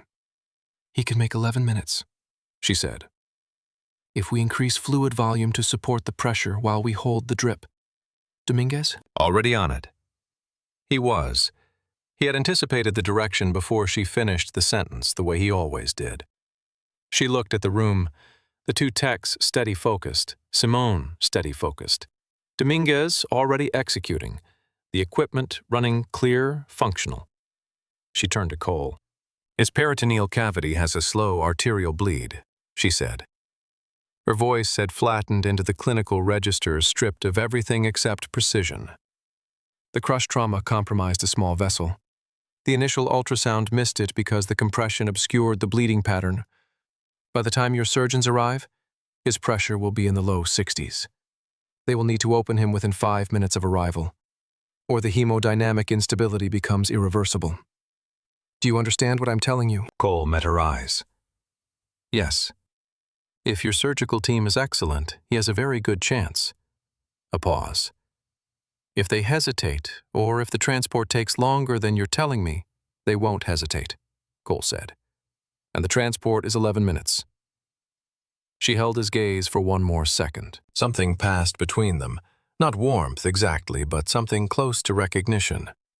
The acknowledgement between 2 people who had operated in high-stakes environments of a shared understanding of what those environments actually required. She turned back to her patient. Prep him for transport, she said. Secure all lines. We do not want to jostle the central line during transfer that bleeds out what little pressure he has left. When the surgical team arrives, I want a 30-second handoff, not a 5-minute briefing. They'll need to move. Understood, Dominguez said. Simone was already at the supply cart, pulling the transport prep equipment with the efficiency of someone who had been waiting for permission to act, and had finally received it. Cole stepped back from the doorway. His job in this room was to stay out of the way of people who knew what they were doing. He was very good at that. In the parking lot, the second helicopter was audible now, not yet visible, but the specific acoustic signature was distinct enough, approaching from the northeast, carrying 3 surgeons and the particular kind of equipment that a Level 9 response included in its standard medical protocol. Evelyn did not stop working to listen. She already knew it was coming. She had known the moment she felt the first vibration through the floor of the cruiser that this night was going to correct itself. What she had not known, what she would not fully process until much later standing at a kitchen window in the early morning light, was how much it would cost, in the space between the error and the correction, to keep believing that it would. The marks on her wrists were vivid under the fluorescent lights. Evelyn noticed this for the first time in the full illumination of the trauma bay. She had seen them in the dim glow of the parking lot, cataloged them clinically, set them aside. Here, under lights designed for medical precision, they were more obvious than she had expected. Red lines already darkening at the edges. The inner right wrist had a bruise forming, oblong the specific shape of a too-tight metal cuff. She noticed them, filed them under document later, went back to the monitor. Simone noticed them too. She didn't say anything. Her jaw tightened briefly, visibly, and then she set it aside with the same practiced compartmentalization that the work required of both of them. This was how good trauma nurses survived high-volume careers. You develop the ability to feel things fully and continue to function simultaneously. Not suppression, not avoidance. Parallel processing. The grief or the rage or the pain ran in a channel alongside the work, not instead of it. You acknowledged it was there. You planned to deal with it when you had the space to deal with it. You kept moving. Cole stood in the doorway. He was watching the room with the attentiveness of someone who had been in a lot of rooms and had learned to read them. He was watching Evelyn specifically. He was watching the wrists, the marks, the way she moved with full, unhesitating function despite what those marks represented. And he was watching the way the rest of the room organized itself around her, the way Dominguez and Simone and the techs oriented their movements to her position, the way the workflow of the trauma bay reorganized itself naturally upon her return. The way a room feels different when the person it was designed around comes back to it. He had seen a lot of high-functioning people in high-stakes situations. He made a note of this one. "Miss Carter." He said it quietly, not wanting to interrupt the momentum of the room. She glanced at him. "When this stabilizes, I need 15 minutes from you, officially." "For what?" "To take your account." A pause. "Of what happened tonight." She looked at him for a moment. The expression on her face was not the expression of someone who needed to think about whether to provide that account. It was the expression of someone who was making sure the person asking understood what that account was going to contain. "All of it?" she asked. "All of it," he said. She nodded once, turned back to her patient. Outside, the second helicopter was approaching its landing position. The sound of it building in the ambulance bay rotor's engines, the organized authority of incoming help. Evelyn adjusted the drip, checked the central line, confirmed the pressure readings. 74 systolic, holding. For now. "Hold on," she thought, directed at the man on the table. At James Harlow, who was not a John Doe, who was a human being running out of time on a table in an emergency room in the early hours of a November morning, kept alive by physics and pharmacology and the stubborn refusal of a charge nurse who had refused at every step of this night to do the wrong thing. 11 minutes. You can hold for 11 minutes. She had kept people alive on less. The surgeons arrived in 9 minutes, not 11. 3 of them moving with the specific purposefulness of people who had been briefed in transit and had approximately 11 other questions that weren't going to slow them down. Lead surgeon male, early 50s, the particular economy of movement that belonged to people who had trained in environments where wasted motion cost time, and time cost lives. He pushed through the bay doors and looked at Evelyn. "Carter." "Yes." She was already moving to meet him, talking as she moved. "Systolic 72, holding with norepinephrine at maximum dose. Peritoneal bleed left side, suspected splenic involvement, possibly hepatic. Ultrasound was inconclusive due to compression injury. He has a central line in his right subclavian. It's running, don't move it. His airway is secure, intubated at 2:43 a.m. Tube confirmed, bilateral breath sounds. His left rib series is 3 through 7, probably 4 and 5 are displaced. Don't let anyone roll him without spinal precaution until you have imaging." The lead surgeon listened, with his eyes already on the monitor. Nodding not in agreement in receipt, the way surgeons listen to good handoffs. "Estimated blood loss?" he asked. "Roughly 800 to 1,000 milliliters, but that's before the internal bleed, which I can't quantify." He's been losing internally since he came in, slow but consistent. What makes you confident it's splenic? The mechanism T-bone impact to the driver's left side. The pressure trend gradual over 90 minutes, not acute. And the ultrasound missed something. When an ultrasound misses something in this mechanism, it's usually because the injury is posterior and the hematoma hasn't collected anteriorly yet. The lead surgeon looked at her. A different kind of looking now. The reassessment that happened when someone who had made assumptions about a room realized the assumptions needed updating. "That's solid reasoning," he said. "It's consistent reasoning," she replied. "Whether it's correct is your department." He almost smiled. "We'll get him to OR." He looked at Cole. "We need the operating suite cleared and prepped." Cole was already on his comms. The room shifted into the final configuration of a patient in transport. The organized, deliberate preparation that required precision and care, and the kind of team communication that looked seamless from the outside, because everyone involved had trained for it. Evelyn directed it. Every step, every line check, every monitor confirmation, every instruction to the transport team about how to move him, where to hold pressure, what not to do. She was at the head of the transport bed when it was ready to move.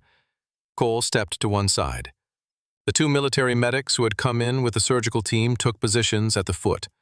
The lead surgeon stood at the monitor, doing his own final assessment. Evelyn looked at James Harlow. He was still unconscious. He had been unconscious for the entire 90 minutes she had known him. He did not know her name. He did not know what she had done tonight or what it had cost her. He did not know about the parking lot, or the handcuffs, or the 30 minutes she had spent in the back of a police cruiser while his blood pressure crept downward. He only knew, in whatever diminished pharmacology-suspended sense of knowing was available to him, that he was still alive. "All right, gentlemen," Evelyn said. She looked at Cole, at the military medics, at Dominguez, who had positioned himself near the door. "He is my patient until his wheels leave my pavement." She said it simply, not loudly, not for effect. It was simply the most accurate description of the situation. "Let's move him smooth and keep him alive." They moved. Through the bay doors, into the corridor, past the nursing station where 3 intake nurses and a security guard stood in a silence that was not quite the same silence they had held 30 minutes ago when they watched Evelyn walk the other direction in handcuffs. This silence was different. It was the kind of silence that forms around something being witnessed. Evelyn didn't look at the faces. She kept her hands on the transport bed rail. Her eyes moved between the monitor clipped to the frame and the path ahead. Ahead was the ambulance bay, the cold air. The Black Hawk still waiting in its hover, displaced now to one side to make room for the landing of the surgical transport. They pushed through the doors. The night air hit them. The second helicopter was down now, rotors decelerating. The surgeon's equipment was already being offloaded by 2 more operators. Cole walked at Evelyn's shoulder. At the threshold of the ambulance bay, he said it quietly, not breaking the rhythm of the transport, just dropping the words into the space between them. Army, wasn't it? She didn't stop walking. She checked the central line for the last time, confirmed the drip rate. "Keep his pressures running," she said to the lead surgeon. "Don't jostle the central line. He needs to be on the table within 20 minutes of wheels up." "Understood," the surgeon said. They reached the aircraft threshold. Evelyn stopped at the edge. Her hands released the transport bed rail. The military medics took the final positions. The transfer was smooth, clean, professional. The way it looked when everyone involved knew what they were doing. She stood and watched. Cole stood beside her. The Black Hawk lifted with the same absolute authority with which it had descended. No ceremony, no looking back. Just the physics of a machine with a task, executing that task. The searchlight swept once across the ambulance bay as the aircraft banked, and then it was gone, into the cloud cover, the sound receding. The specific frequency of the rotors dropping from sensation back toward absence. Evelyn stood in the ambulance bay in her stained scrubs, her marked wrists held at her sides, and watched the sky close over where the aircraft had been. The cold air moved around her. She breathed. Officer Paul Brennan was standing at the hood of his cruiser, not leaning against it, standing at it. The small, physical distinction of a man who was aware of how his posture was being read by every person currently occupying the parking lot of St. Raphael Medical Center. There were more people now than when this had started. 2 of Cole's operators remained at perimeter positions. Sergeant Okafor stood 6 feet from Brennan, her arms at her sides, her radio in one hand. 2 additional patrol units had arrived in response to Brennan's earlier backup call. Those officers were now standing next to their vehicles with the particular body language of people who had driven to a situation expecting one thing and arrived to find something substantially different. Inside the hospital, through the glass, the intake nurses and the remaining ER staff had redistributed themselves in ways that offered maximum visibility of the parking lot. There were phones in several hands. This was, Brennan understood, not a private situation. Sergeant Okafor spoke first. Her voice was low, but it carried with the precision of someone who had been managing volatile situations in parking lots and street corners and precinct corridors for 16 years. "I need your badge and sidearm, Officer Brennan." He stared at her. "Effective immediately," she continued. "Pending an internal affairs review. This is a standard protocol initiation in response to a formal complaint lodged by..." She checked her phone. "The Office of the Surgeon General of the United States Military, the Hospital Administrator of St. Raphael Medical Center, and the Deputy Director of Oversight Defense Intelligence Agency." The words landed one at a time. Brennan's face went through several expressions rapidly, the sequence of a person watching a set of assumptions collapse in real time. "She obstructed," he started. "She cited Birchfield," Okafor said, "which, as I told you 20 minutes ago, is accurate law regarding unconscious patients. The subsequent arrest has been reviewed by 2 attorneys since you made it, and both have identified, at minimum, 3 procedural violations. I used standard procedure. Badge and sidearm, Brennan. I want union rep. You will have access to union representation after the badge and sidearm." She met his eyes. Steady, final. Not unkind, not cruel, just absolutely fixed in the specific way of someone who has made a decision and is not going to unmake it. Right now. He looked at the 2 additional patrol officers. Neither of them moved. Neither of them offered the alliance their presence might have suggested. He looked at the operators at the perimeter. One of them caught his eye, briefly, looked away. The specific indifference of people who operated at a level where local patrol officers existed in a category too small to register. He looked at the hospital windows, the phones. He looked at Okafor. He reached for his badge. The process of surrendering it took about 30 seconds. The badge, the sidearm. The 2 items that had defined his professional identity for 3 years that he had understood on some foundational level as both his authority and his protection. He set them in Okafor's hands. She secured them. "You're on administrative leave, effective now," she said. "You'll receive formal notice within 4 hours. I'd strongly suggest..." She paused, choosing the word deliberately. "Silence. Until you speak with representation." Brennan said nothing. Okafor turned to one of the additional patrol units. "Malone, can you drive Officer Brennan home?" It was not a question. Brennan got into the back of Malone's patrol car. Not in cuffs, not under arrest, but in the back seat nonetheless, in a police car in a hospital parking lot, which had a resonance he was not in the mental space to process yet.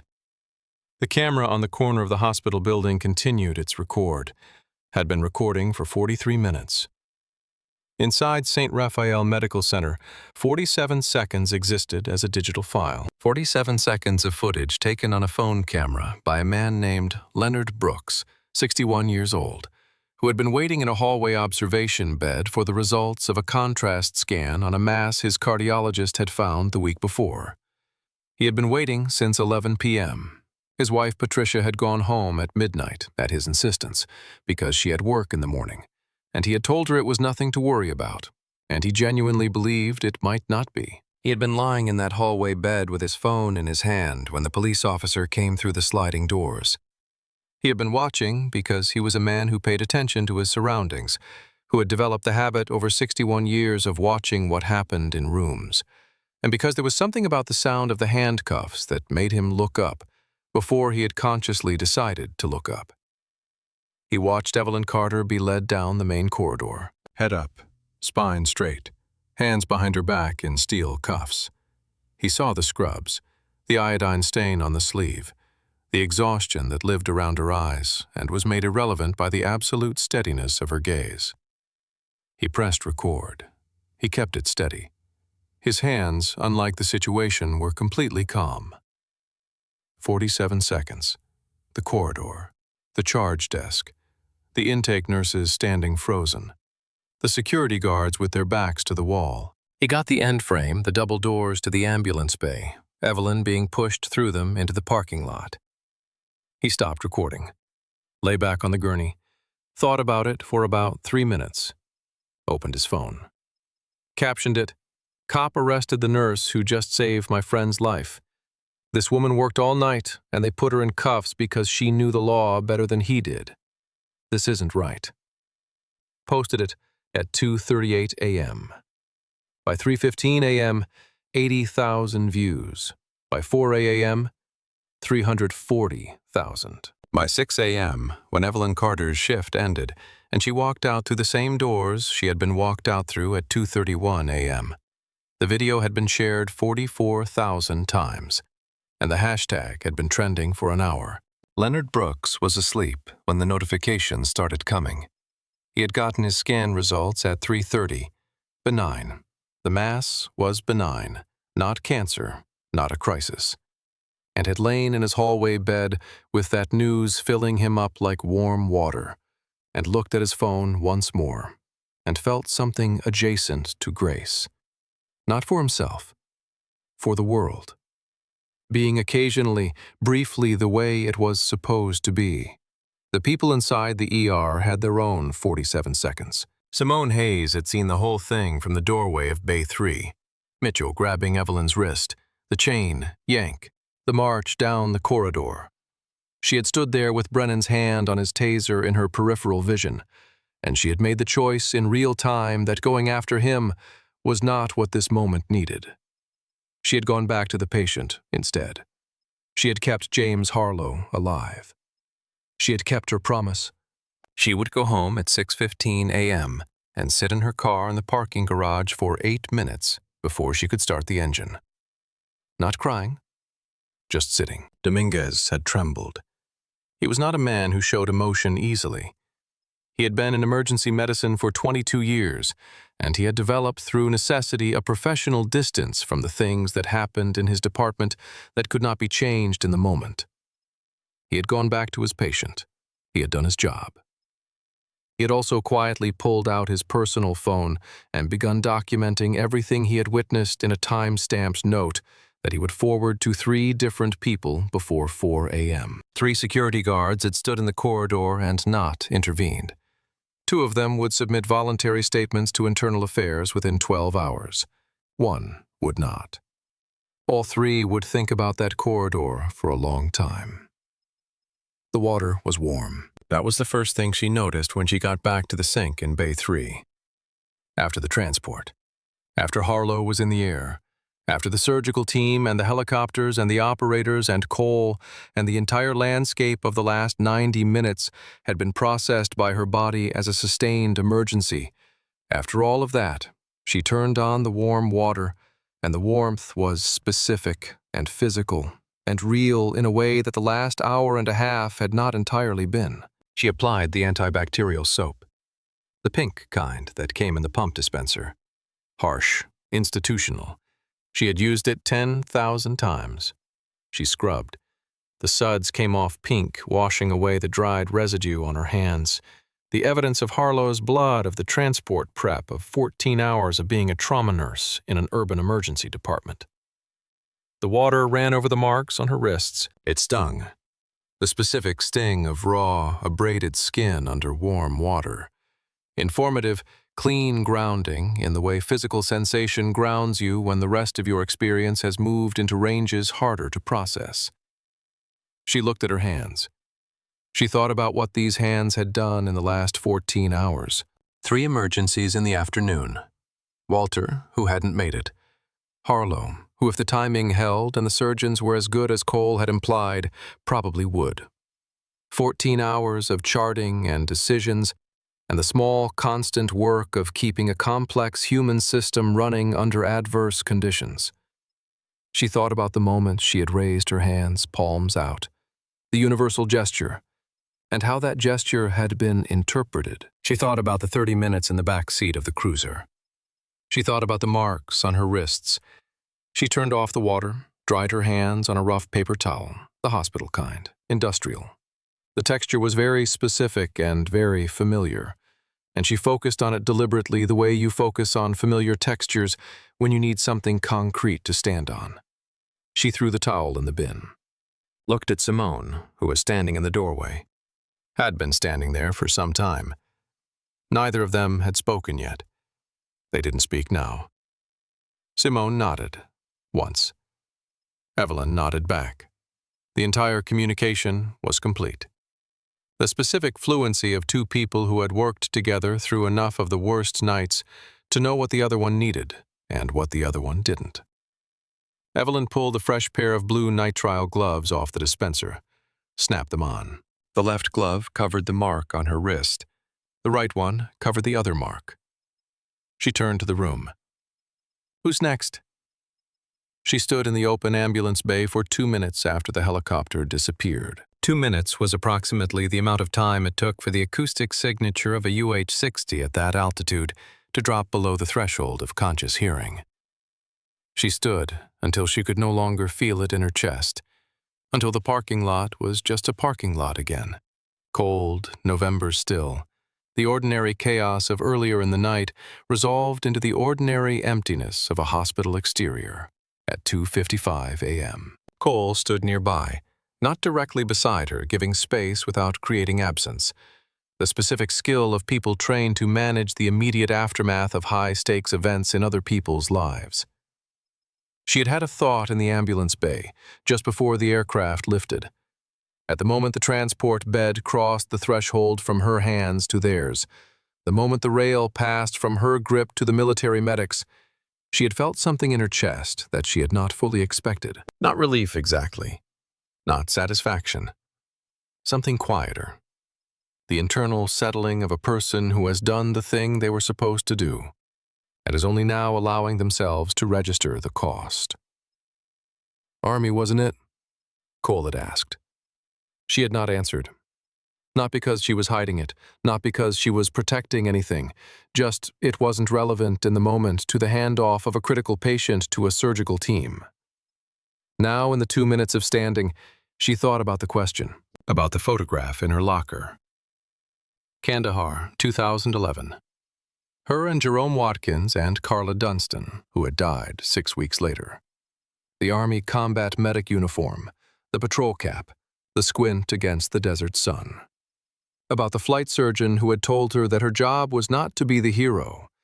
It was to make sure the hero survived long enough to do his job. She didn't know, standing in a November parking lot in Scrubs, if James Harlow was a hero in any meaningful sense. She didn't know what the Defense Intelligence Agency did with deputy directors. She didn't know what information he was carrying, or what his survival meant in the context of whatever operation his identification had suggested. What she knew was what she always knew. Her patient had needed her to do her job. She had done her job. The rest was someone else's department. Cole spoke quietly from his position. "For what it's worth, the people who sent me here knew who you were before I arrived." She looked at him. "Your service record was part of the clearance process for this location," he said. "Standard procedure when the asset signal activates in a civilian medical facility. They identify who's treating. Your credentials and your background were flagged within 6 minutes of the signal going solid." She processed this. "That's why you came to the car," she said. "You already knew what you were walking toward." "I knew who I was walking toward," he said. "Yes," She looked at the sky where the helicopter had been. "He's going to make it," she said. Not a question. "If he doesn't," Cole said, "it won't be because of anything that happened in your bay." She accepted that. It was the right kind of answer, the kind that acknowledged complexity without flinching from it. She turned to go back inside. 4 hours left in her shift. 4 in the morning. The ER in the dead hours after the dead hour. After the drama, after the helicopters, after the federal agents and the operators, and the cascade of events that had compressed the last 90 minutes into something that would take much longer to process. The department had settled into the rhythm that departments settle into when the crisis has passed and the work remains. There was always more work. That was the thing about emergency medicine that people outside it did not fully understand. The crisis you were in was not the last crisis. It was one of many. It existed in a sequence. You dealt with it, and then you dealt with the next one. This was not a failure of the system. It was the system. It was the structure of the work and the structure of the need that the work addressed. Evelyn was at the charge desk. There was a 60-year-old man in Bay 2 with atrial fibrillation that had started sometime around 9 p.m.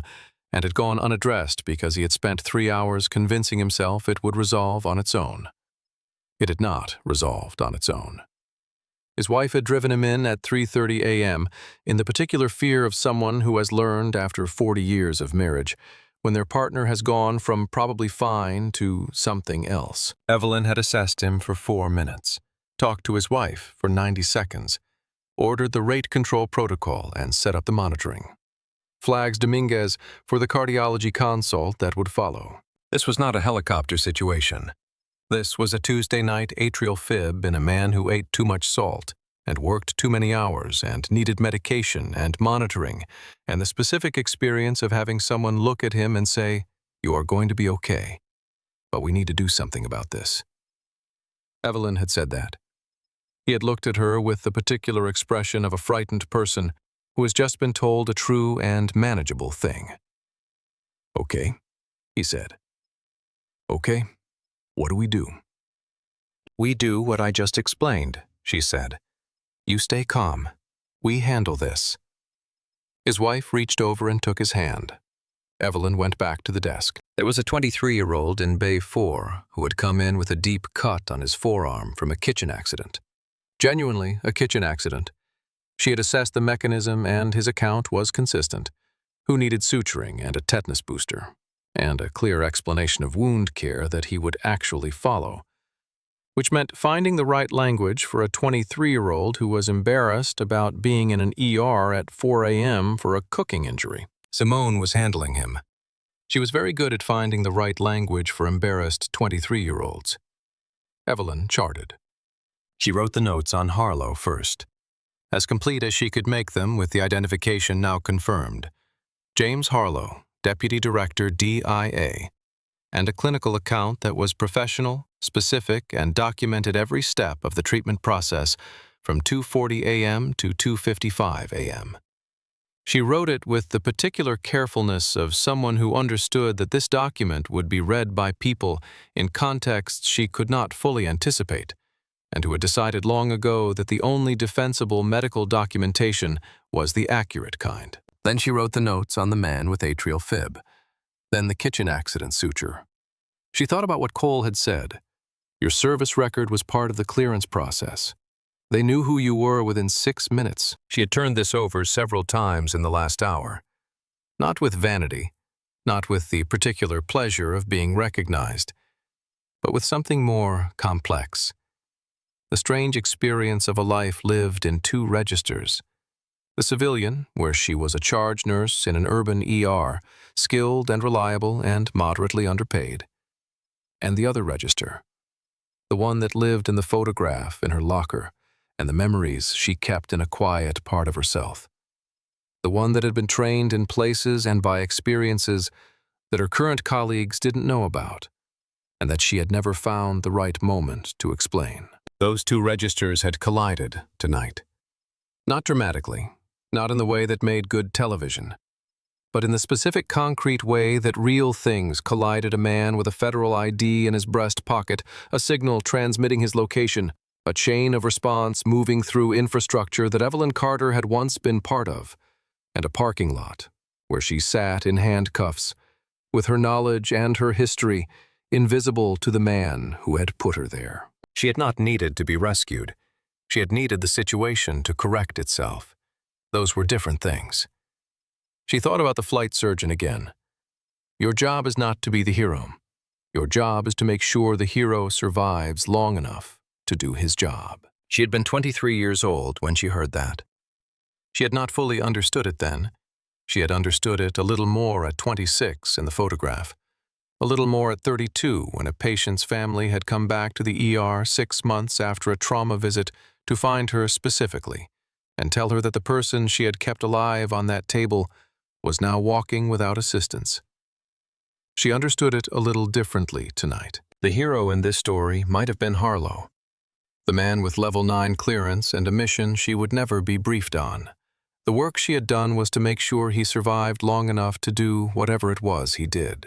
But she had also been the hero of a different story, a smaller, quieter one, that had played out in a trauma bay at 2 in the morning with no one from the federal government watching, with no credential that mattered to the man who had put the cuffs on, with nothing except 12 years of training and a knowledge of the law and the stubborn refusal to do the wrong thing, because someone with a badge and a louder voice had decided she should.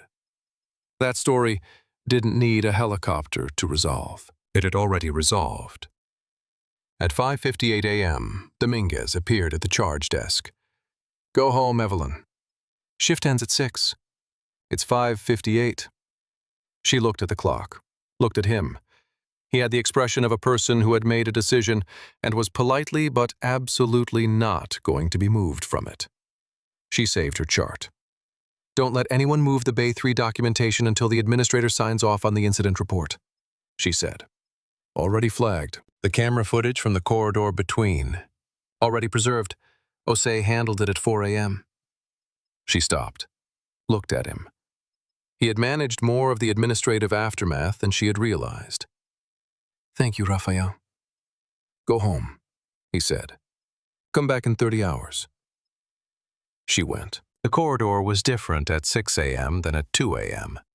The light coming in through the windows near the exit was the specific gray-blue of a November dawn, not warm, not dramatic, but new.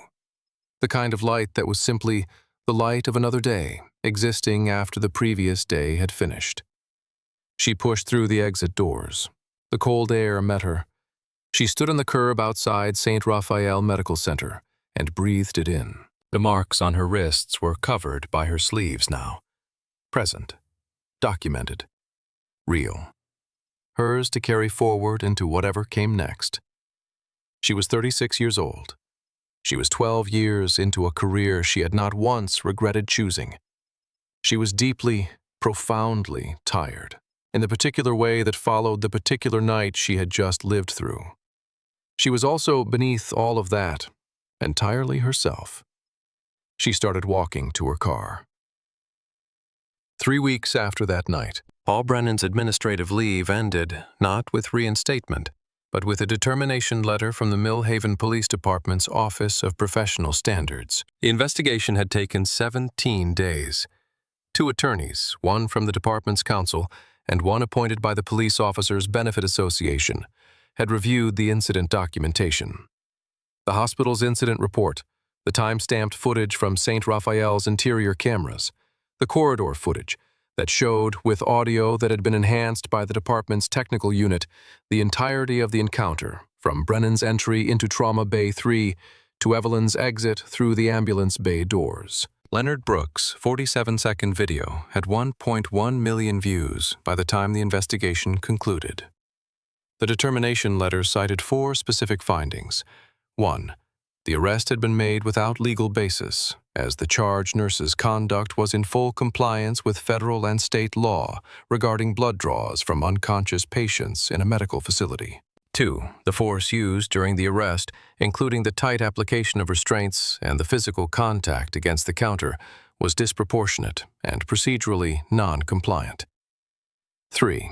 The subsequent radio call describing the charge nurse as a civilian interfering with a felony investigation was a material misrepresentation. 4. The officer had been verbally counseled by his immediate supervisor on the legal basis for the blood draw request prior to the arrest, and had proceeded without seeking clarification or additional authorization.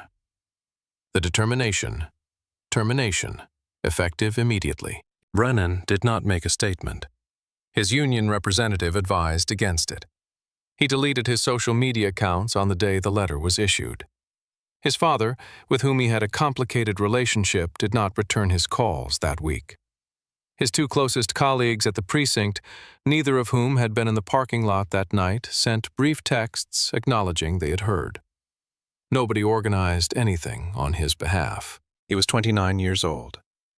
He had a platinum blonde, high and tight, and a 3-year career and a determination letter in a manila envelope, and absolutely no preparation for the experience of being on the receiving end of a decision that could not be undone. He had spent 3 years on the force, understanding himself as a person who made decisions, who acted. He had never before that night been someone who had to sit with the outcome of his actions and wait for it to be over. He was learning what that felt like now. Sergeant Barbara Okafor filed a full incident report the morning after. She added a personal addendum which was unusual but permitted under department policy, noting that she had counseled the officer on the legal issues with his blood draw request, and that the subsequent arrest had proceeded over her implicit objection. She was clear and specific, and did not soften anything. She had been doing this job for 16 years. She had seen what happened when reports softened things. She filed the unvarnished version. The report was thorough enough that the DIA complaint, which had arrived through federal channels at 4:17 a.m. the night of the incident, did not need to do any additional work. It sat in the file as corroboration rather than initiation. A second voice saying the same thing the first voice had said. The hospital administrator, Dr. Renato Osei, held a staff meeting 2 days after the incident. She spoke plainly. She described what had happened. She described what the hospital was doing in response. Updated protocols, formal documentation of the legal framework for law enforcement blood draw requests, and a direct communication to the Millhaven Police Department's liaison officer. She did not mention Evelyn by name during the meeting. She had already spoken to Evelyn privately the morning after. That conversation was not for the staff meeting. It had been between 2 people, and it contained the kind of honesty that isn't designed for audiences. Evelyn got home at 6:38 a.m. Her apartment was the way she had left it 14 hours earlier, her coffee cup in the drying rack, the November light attempting to get through the east window, the specific quiet of a space that had been waiting for someone to return to it. She set her bag down, stood in the middle of the kitchen. She was aware of being very tired in a way that had multiple components she was not going to be able to fully sort for some time. The physical exhaustion was the simplest part. 14 hours, the sustained adrenaline of the crisis, the aftermath, the 4 hours of continuing to work after. That part would resolve with sleep. The other parts were less linear. She went to the bathroom, looked at herself in the mirror, the scrubs, the tiredness around her eyes, the sleeve of her left arm. She pushed the sleeve up. The marks on her wrists were in the early stages of bruising, now purple-yellow at the edges, the tissue working through the standard inflammatory process that it always worked through. She pressed gently around the edges of the right one. Range of motion was full. No structural damage. It would be entirely gone in 2 weeks. She had filed the injury documentation before she left the hospital, documented with photographs, time-stamped, witnessed by Dominguez, and entered into her personnel file and the incident report. Clean. Complete. Irrefutable. She looked at the photograph of herself in Kandahar. She didn't keep it in her locker only. She had a copy in a small frame on the bathroom shelf, the one she saw every morning. Jerome Watkins to her right, the space to her left. She looked at the woman in that photograph. 26 years old, 36 hours without sleep, squinting into the desert sun with the expression of someone who has not yet learned fully what she is capable of. She had learned since then. She turned off the bathroom light. Her phone had accumulated 43 notifications. She had been aware of this in a peripheral way since 4 a.m., but had not had the space to look at it closely. She looked now. Multiple from Simone, one from Dominguez, several from numbers she didn't recognize, news media she suspected. She would not be returning those. A voicemail from her mother in Baltimore who would have seen something on her Facebook feed, and whose voicemail Evelyn would return after sleeping with an edited version of events, designed to convey that she was fine without requiring her mother to absorb the parts that would cause sustained worry. And one text. No name on the contact, a number she did not recognize. Your service record was reviewed as part of the clearance process for the Harlow recovery operation. We are aware of your 2012 to 2014 service, your commendations, and your contributions to 2 forward operating base medical units. Ms. Carter, thank you. The outcome of last night's work matters beyond what we are able to explain in this message. What you did was right, in every sense. She read it twice, set the phone down, made coffee. The real kind, not the break room kind. Not the cold brew she'd made 14 hours ago. She ground the beans, boiled the water, stood by the kettle, and listened to it heat. Through the east window, the city was starting, the ordinary sounds of a morning beginning. Buses, birds.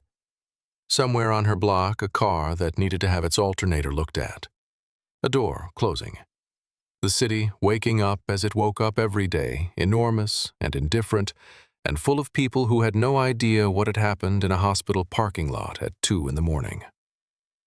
She poured the coffee, sat at the kitchen table, took the first sip, hot, the right temperature, real. She sat with it and let the morning come. Here is the thing about that night that I can't stop thinking about. It's not Brennan. I know that sounds strange. He's the villain of this story. He's the man who put the handcuffs on. He's the one who lost the badge. But Brennan is legible. Brennan is the version of wrong that we know how to identify and name and process. 3 years of ego and a decision that overstepped. We know what to do with that. The investigation did what investigations are supposed to do. The outcome was the outcome it was supposed to be. What I keep thinking about are the 3 security guards. Not because they were bad people. I don't think they were. I think they were people who had a moment, a specific, short-lived, unrepeatable moment to make a choice. And they made the choice to become invisible, not to leave, not to actively help the wrong thing happen, just to become part of the wall. I've been in that corridor. Not that specific corridor, but that specific moment. The moment where something wrong is happening in front of you, and you are doing the math on what it will cost you to step into it. Whether it's your place to step into it. Whether stepping in will make it worse. Whether you are misreading the situation. Whether the person with the badge and the authority is right and your instincts are wrong. We do that math constantly. All of us. Every day. Sometimes the math is genuinely complicated and the right answer is not clear. That night in that corridor, it was clear.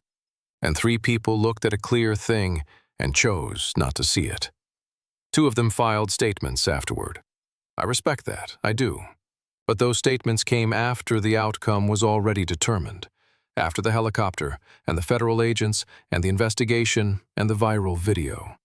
The statements came when being clear cost nothing. The moment in the corridor cost something. 2 of the 3 chose not to pay. I am not in the business of judging people for decisions made in 3 seconds under pressure. I have been the person who didn't speak up. I have sat with that in the quiet afterward. I know what it feels like, and I know that it doesn't go away clean. But I want you to sit with this question. Not the easy version, would you have done something if it was Evelyn? The harder version. What is the thing happening right now, in your workplace, in your life, in the hallway you walk through every day that you have been doing the math on and not paying the cost. Not because you're a bad person, but because it's easier not to. That's the question this story left me with. I don't have a clean answer. I think the honest ones never come with clean answers. What I know is that Evelyn Carter stood in a parking lot at 2 in the morning with marks on her wrists and her patient on a table. And she had already paid every cost this story asked of her before the helicopter arrived. She didn't need the helicopter to be right. She was right before it came. The helicopter just made it visible. I want to talk to you for a moment directly, not as the narrator of a story, as the person who chose to tell it. I have told a lot of stories on this channel. Stories about people who were underestimated, people who were dismissed and discounted, and decided before they were given a chance to show what they knew or who they were. Stories about the gap between how people are treated and how they deserve to be treated, and about what happens when that gap finally publicly closes. I come back to these stories because they matter to me in a way that I find difficult to fully explain, but feel compelled to keep trying. This story, Evelyn's story, is the one that's been sitting with me longest, not because of the helicopter. I know the helicopter is the thing that hits, the thing that makes you sit up. The moment where the universe corrects itself in a visible, dramatic, undeniable way. That moment matters. It's satisfying in the way that satisfaction works the thing you wanted to happen, happening. But I keep going back to the hours before the helicopter. 14 hours. A woman covering a shift that wasn't hers to cover because she was the kind of person who covered when it needed to be covered. Working through the death of a patient she couldn't save because she was the kind of person who moved through loss without letting it stop the work. Keeping a man alive with maximum dose pharmacology and clinical reasoning and the refusal to let the numbers drop below survivable because she was trained for exactly this. And because that is what you do when you are trained for something, and the moment comes. She didn't need the clearance to matter. She didn't need the level 9 ID to be right. She didn't need the Blackhawk. She was exactly who she was before any of that arrived. And that is the thing I can't stop sitting with. We live in a world that has a deep, persistent, built-in habit of deciding who matters before it knows anything about them. A habit of looking at the outside of a person, the color, the clothes, the context, the uniform, or the lack of it, and filing them into a category before they've had the chance to show what they know or who they are. A habit so deep and so familiar that most of the time we don't even see it happening. It runs in the background. It makes decisions that feel like instinct and aren't. It tells us who to listen to and who to dismiss, and who to make invisible, and who to put in handcuffs. And it does all of this so fast and so automatically that the people doing it often genuinely believe they are acting on something neutral. Evelyn knew the law better than the officer who arrested her. She had more medical training, more crisis experience, and more real authority in that room than anyone who came through the door that night. She was also a black woman, in scrubs, in a hospital corridor at 2 in the morning. And that combination in that place with that person was enough to make her invisible to him. Not completely. He saw her. He just decided before she opened her mouth who she was and what she was capable of and how much her judgment was worth. He was wrong. The helicopter was just proof. Here's what I have learned telling these stories. The people who change things are almost never the ones who waited for someone to tell them they were important enough to try. They are the people who did the work before the validation arrived, who stood their ground before anyone was watching, who knew what they knew and held it with both hands, regardless of whether the room was willing to recognize it. Evelyn Carter held her ground in a trauma bay at 2 in the morning. She didn't know about the level 9 clearance. She didn't know about the helicopter. She didn't know that within 6 minutes of that signal going solid, people in buildings she would never see were reviewing her service record and confirming that the person keeping James Harlow alive was exactly who she had always been. She just did her job. She did the right thing because it was the right thing, in a room at 2 in the morning with no one watching and no outcome guaranteed, and a man with a badge trying to make her small. She didn't let him. That's the story. That's the real one. Everything else, the helicopter, the federal agents, the viral video, the determination letter, that's the world finally catching up to what was already true. I make these stories because I believe the world catches up more often than we're told it does. I make them because I believe that what Evelyn Carter had, the training, the knowledge, the refusal to be wrong about something she was right about, is not rare.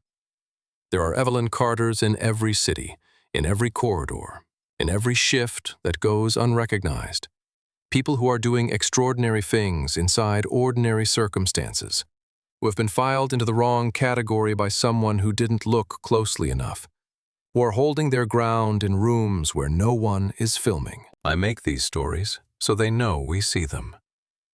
If this story stayed with you, if you've ever been dismissed before you had the chance to prove yourself, if you've ever stood in a corridor and been made to feel invisible in a place you had every right to be, share it. Send it to someone who needs it, the person in your life who is Evelyn, who is doing the work and waiting for the world to catch up. Subscribe to our channel. We tell stories like this every week. And drop a comment below. I want to hear it. Have you ever been the most qualified person in the room and been treated like you didn't belong there? I read every single one. Because your story matters, whether or not the helicopter comes. Important notice to all viewers. This story, cop handcuffed a tired nurse for disrespect. 8 minutes later, a Pentagon chopper landed, is a work of original fiction. It was written with the assistance of artificial intelligence and is narrated using AI-supported audio technology. All visuals, footage, and imagery used in the production of this video are sourced from licensed stock video and image libraries and are used for illustrative purposes only. The characters in this story: Evelyn Carter, Officer Paul Brennan, James Harlow, Dr. Rafael Dominguez, Simone Hayes, Sergeant Barbara Okafor, Agent Derek Cole, and all others named or referenced are entirely fictional. They are not based on and do not represent any real individual, living or deceased. The institution of St. Raphael Medical Center, the Millhaven Police Department, and all other organizations, agencies, departments, or locations referenced in this story are fictional.